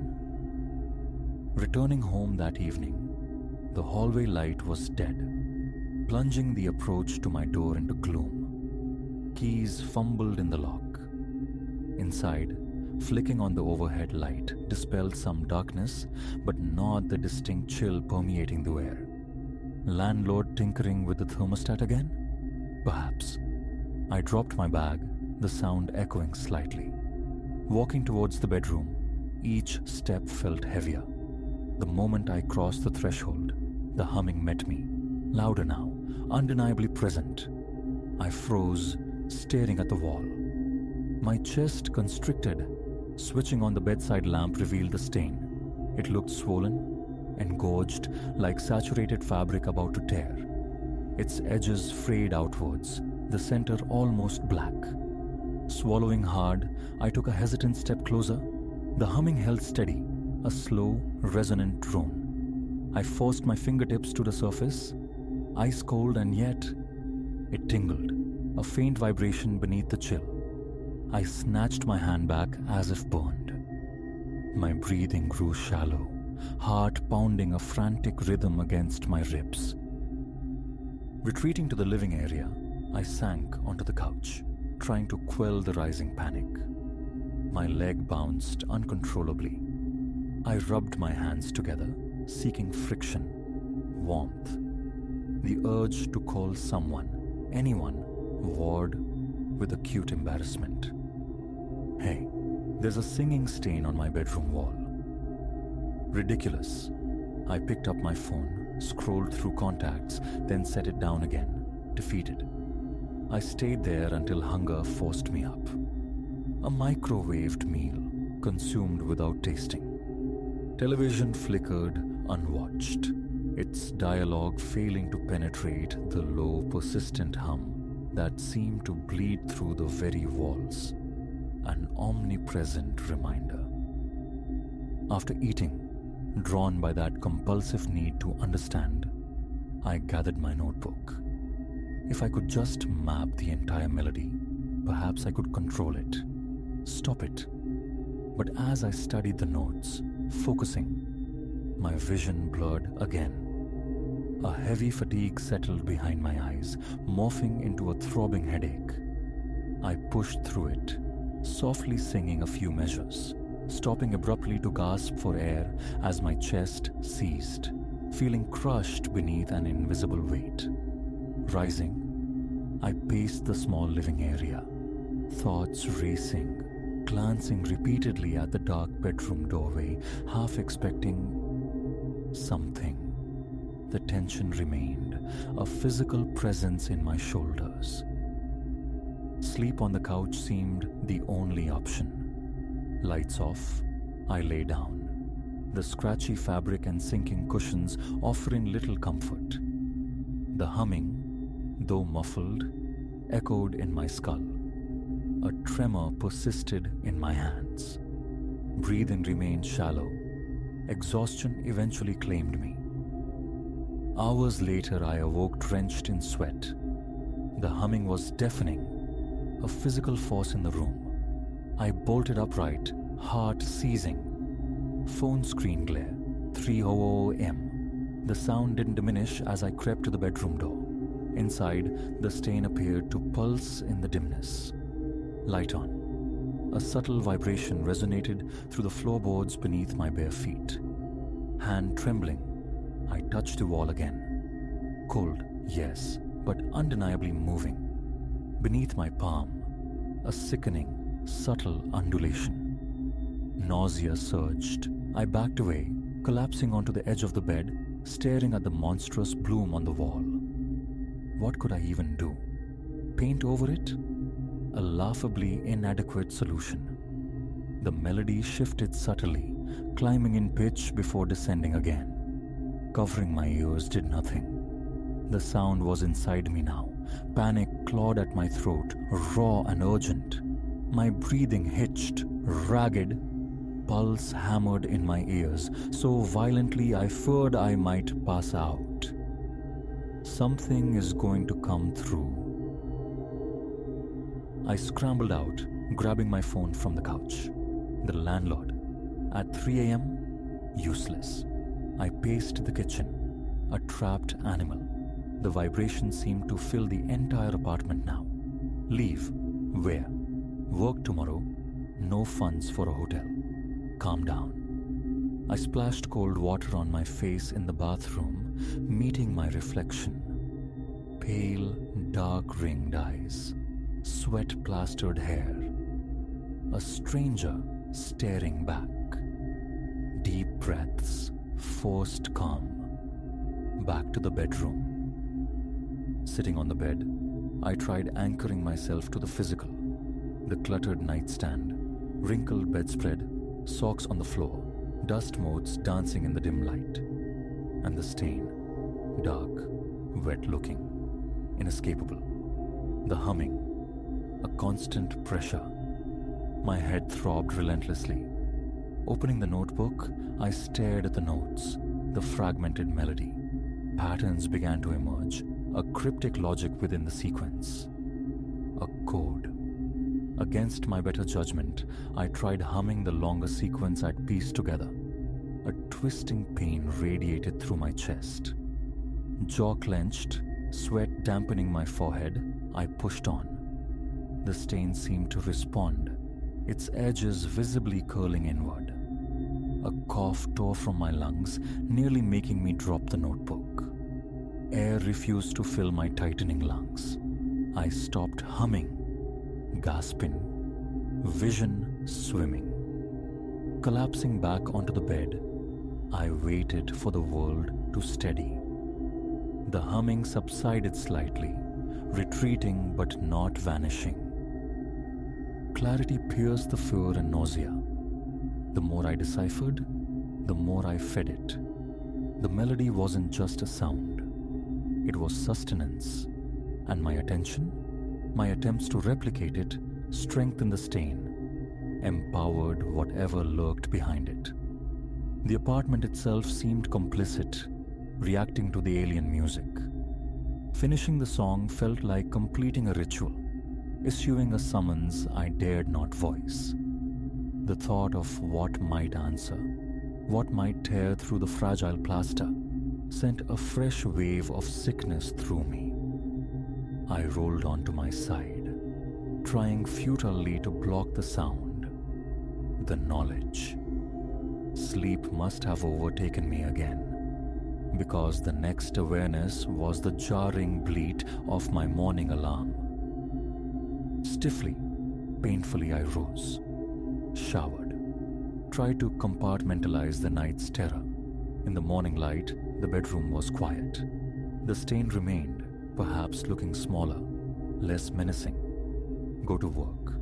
Act normal. I followed the script, moving through my shift on autopilot, the stain a persistent shadow in my thoughts. Dread pooled as the workday ended.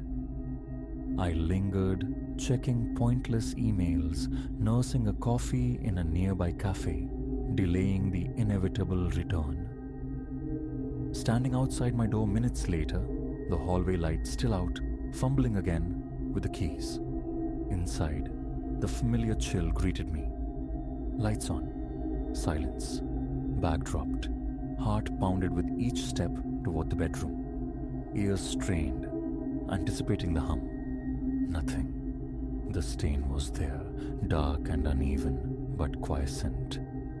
Relief warred with a deeper fear. Was it merely waiting, biding its time? So now I sit here, writing this, hands not entirely steady. Relaxation feels impossible. My gaze keeps flicking to the wall, to that dormant patch of darkness. I cannot trust the silence. The humming will return. I feel it like a change in barometric pressure. And I know, with chilling certainty, that I cannot finish that melody. To do so feels like utter surrender, a loss of self. Fear is a bitter pill, but I swallow it. I handle stress, loneliness, the grind of existence. This, however, this is alien. It resides within the walls, infiltrates my sleep. Running means abandoning everything. So for now, I remain. I will not pursue the notes. I will attempt to ignore the song when it resumes. If it intensifies eviction, broken lease, financial strain, these become possibilities, not threats. But this record remains a testament to the precipice. I need to remember this feeling, this edge. I will not be a conduit. I refuse to be an instrument for whatever waits and hums behind my bedroom wall. For now, there is only the waiting, the listening, and the fragile attempt to keep my sanity intact.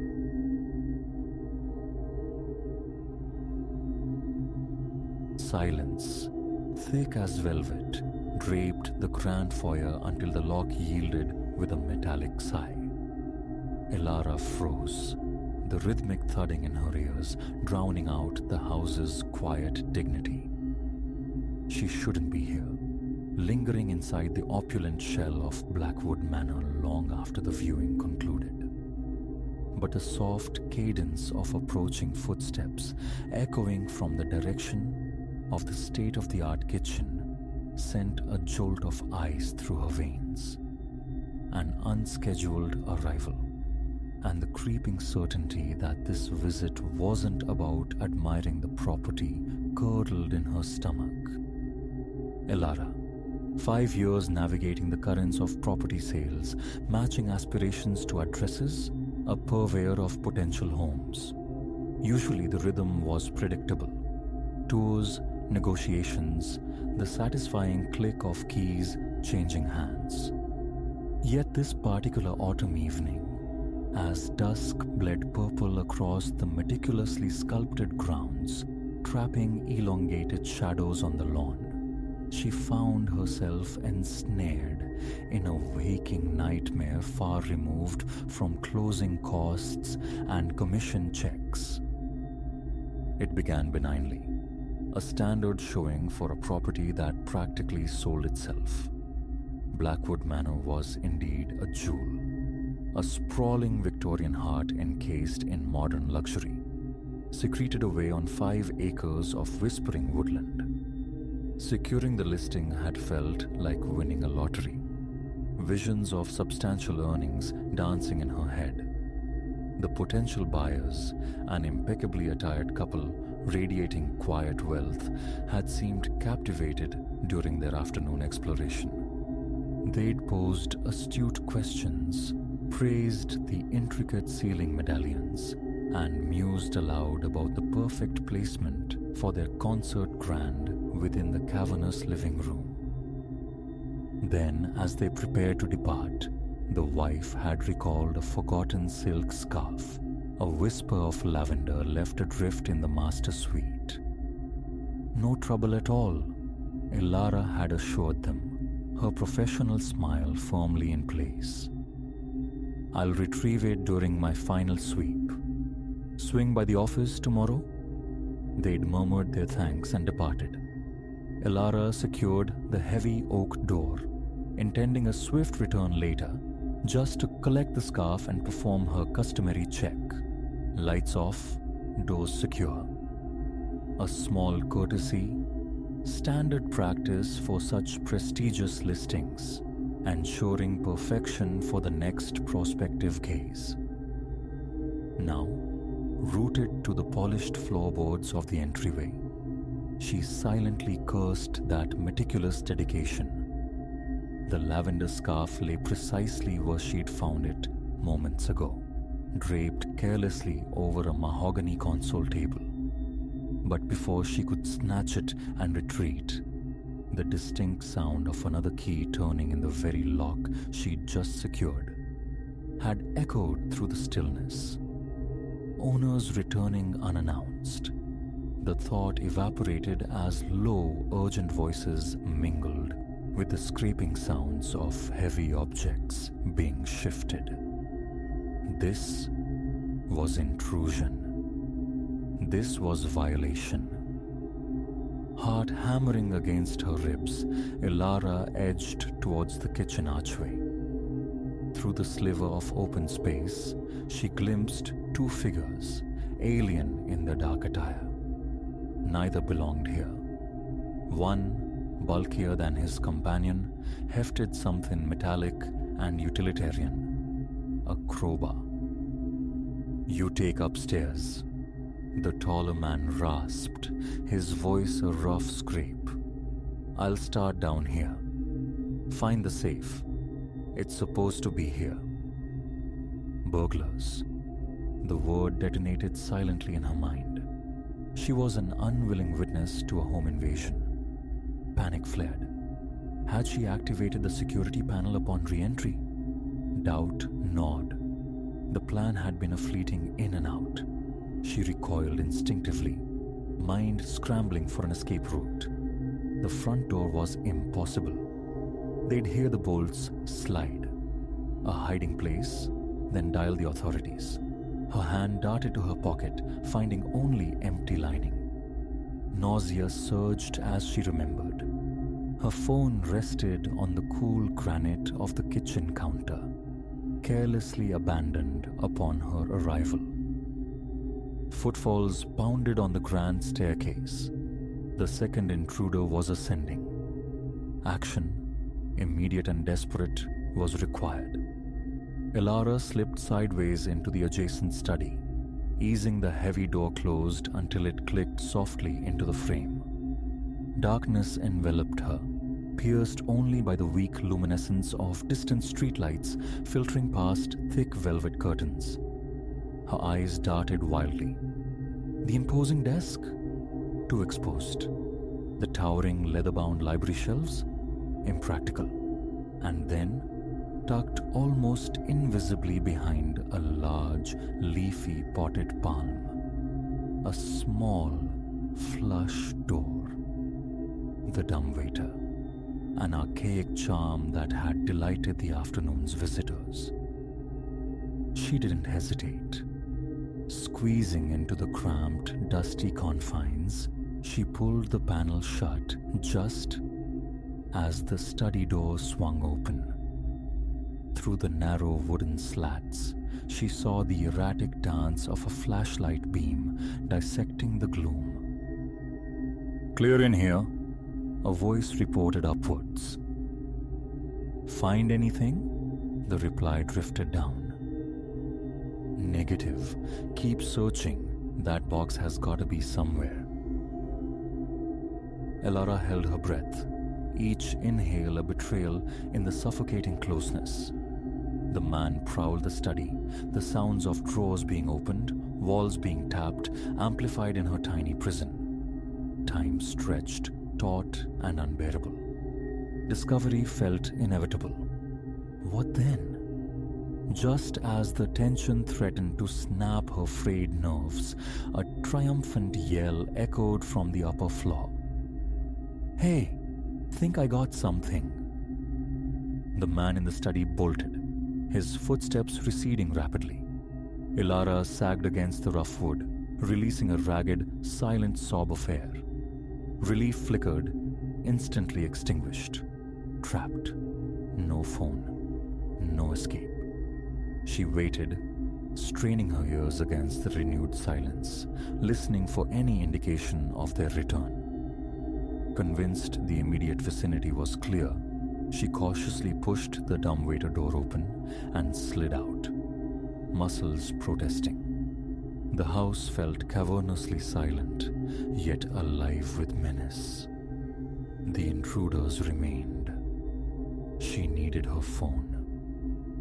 Moving with a stealth she hadn't known she possessed, Elara crept back towards the kitchen threshold. She'd almost reached it when another shout, laced with exhilaration, cascaded from above. "Found it! Behind a goddamn painting! Master bedroom!" Heavy footsteps thundered down the staircase. Instinctively, she ducked behind the nearest substantial object. Another large potted plant, its leaves offering flimsy camouflage. Luck deserted her. The two men burst into the kitchen, faces flushed, eyes bright with avarice. "Let's crack this baby and blow," the taller one commanded, dumping a compact metal safe onto the central island. And there it was, her phone, gleaming softly under the recessed lighting, perched on the counter mere feet away. So tantalizingly close, so impossibly distant, if only.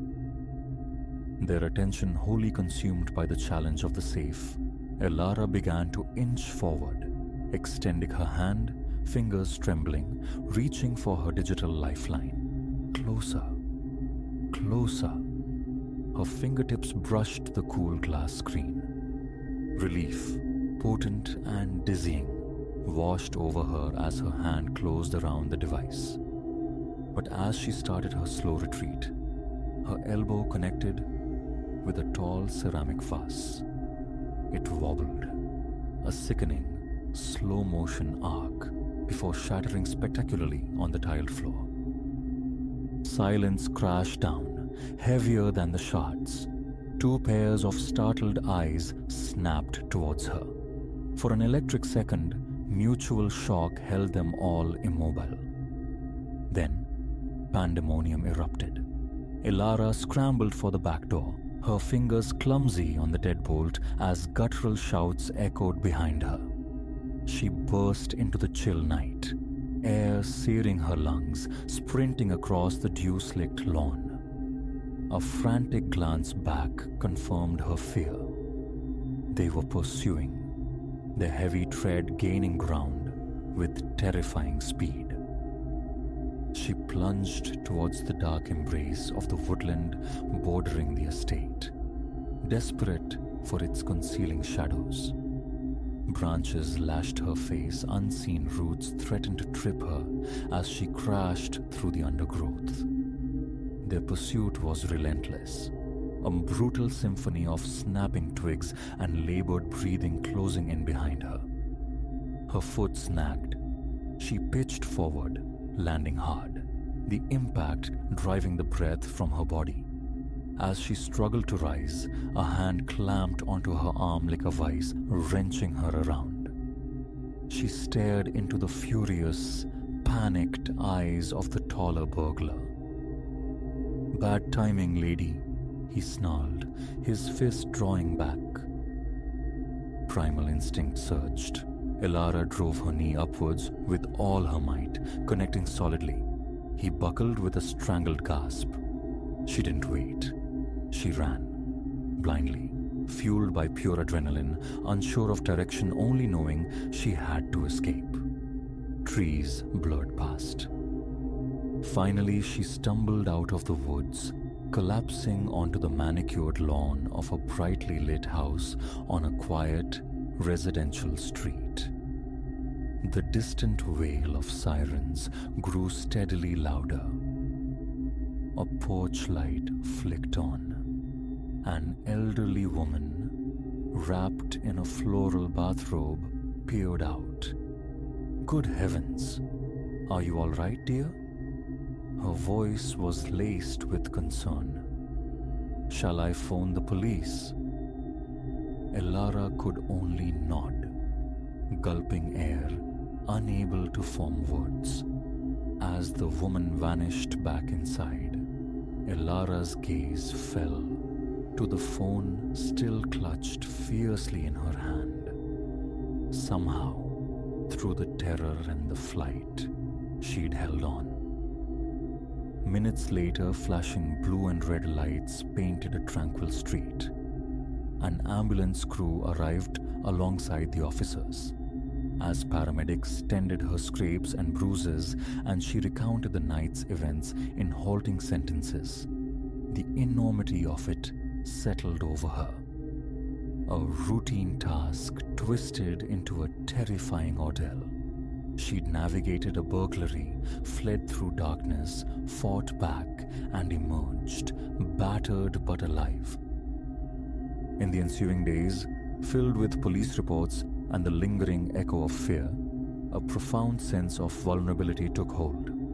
Every unlocked door seemed ominous, every stranger a potential threat.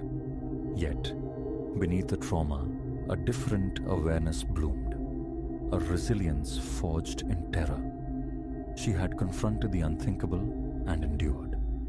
That night at Blackwood Manor would remain etched in her memory, a chilling reminder of fragility, but it wouldn't paralyze her. Now, when Elara turns a key, a heightened awareness accompanies the simple action, an understanding of what shadows might lie beyond the threshold. But there's also a quiet readiness, because sometimes the deepest darkness reveals an unexpected inner strength.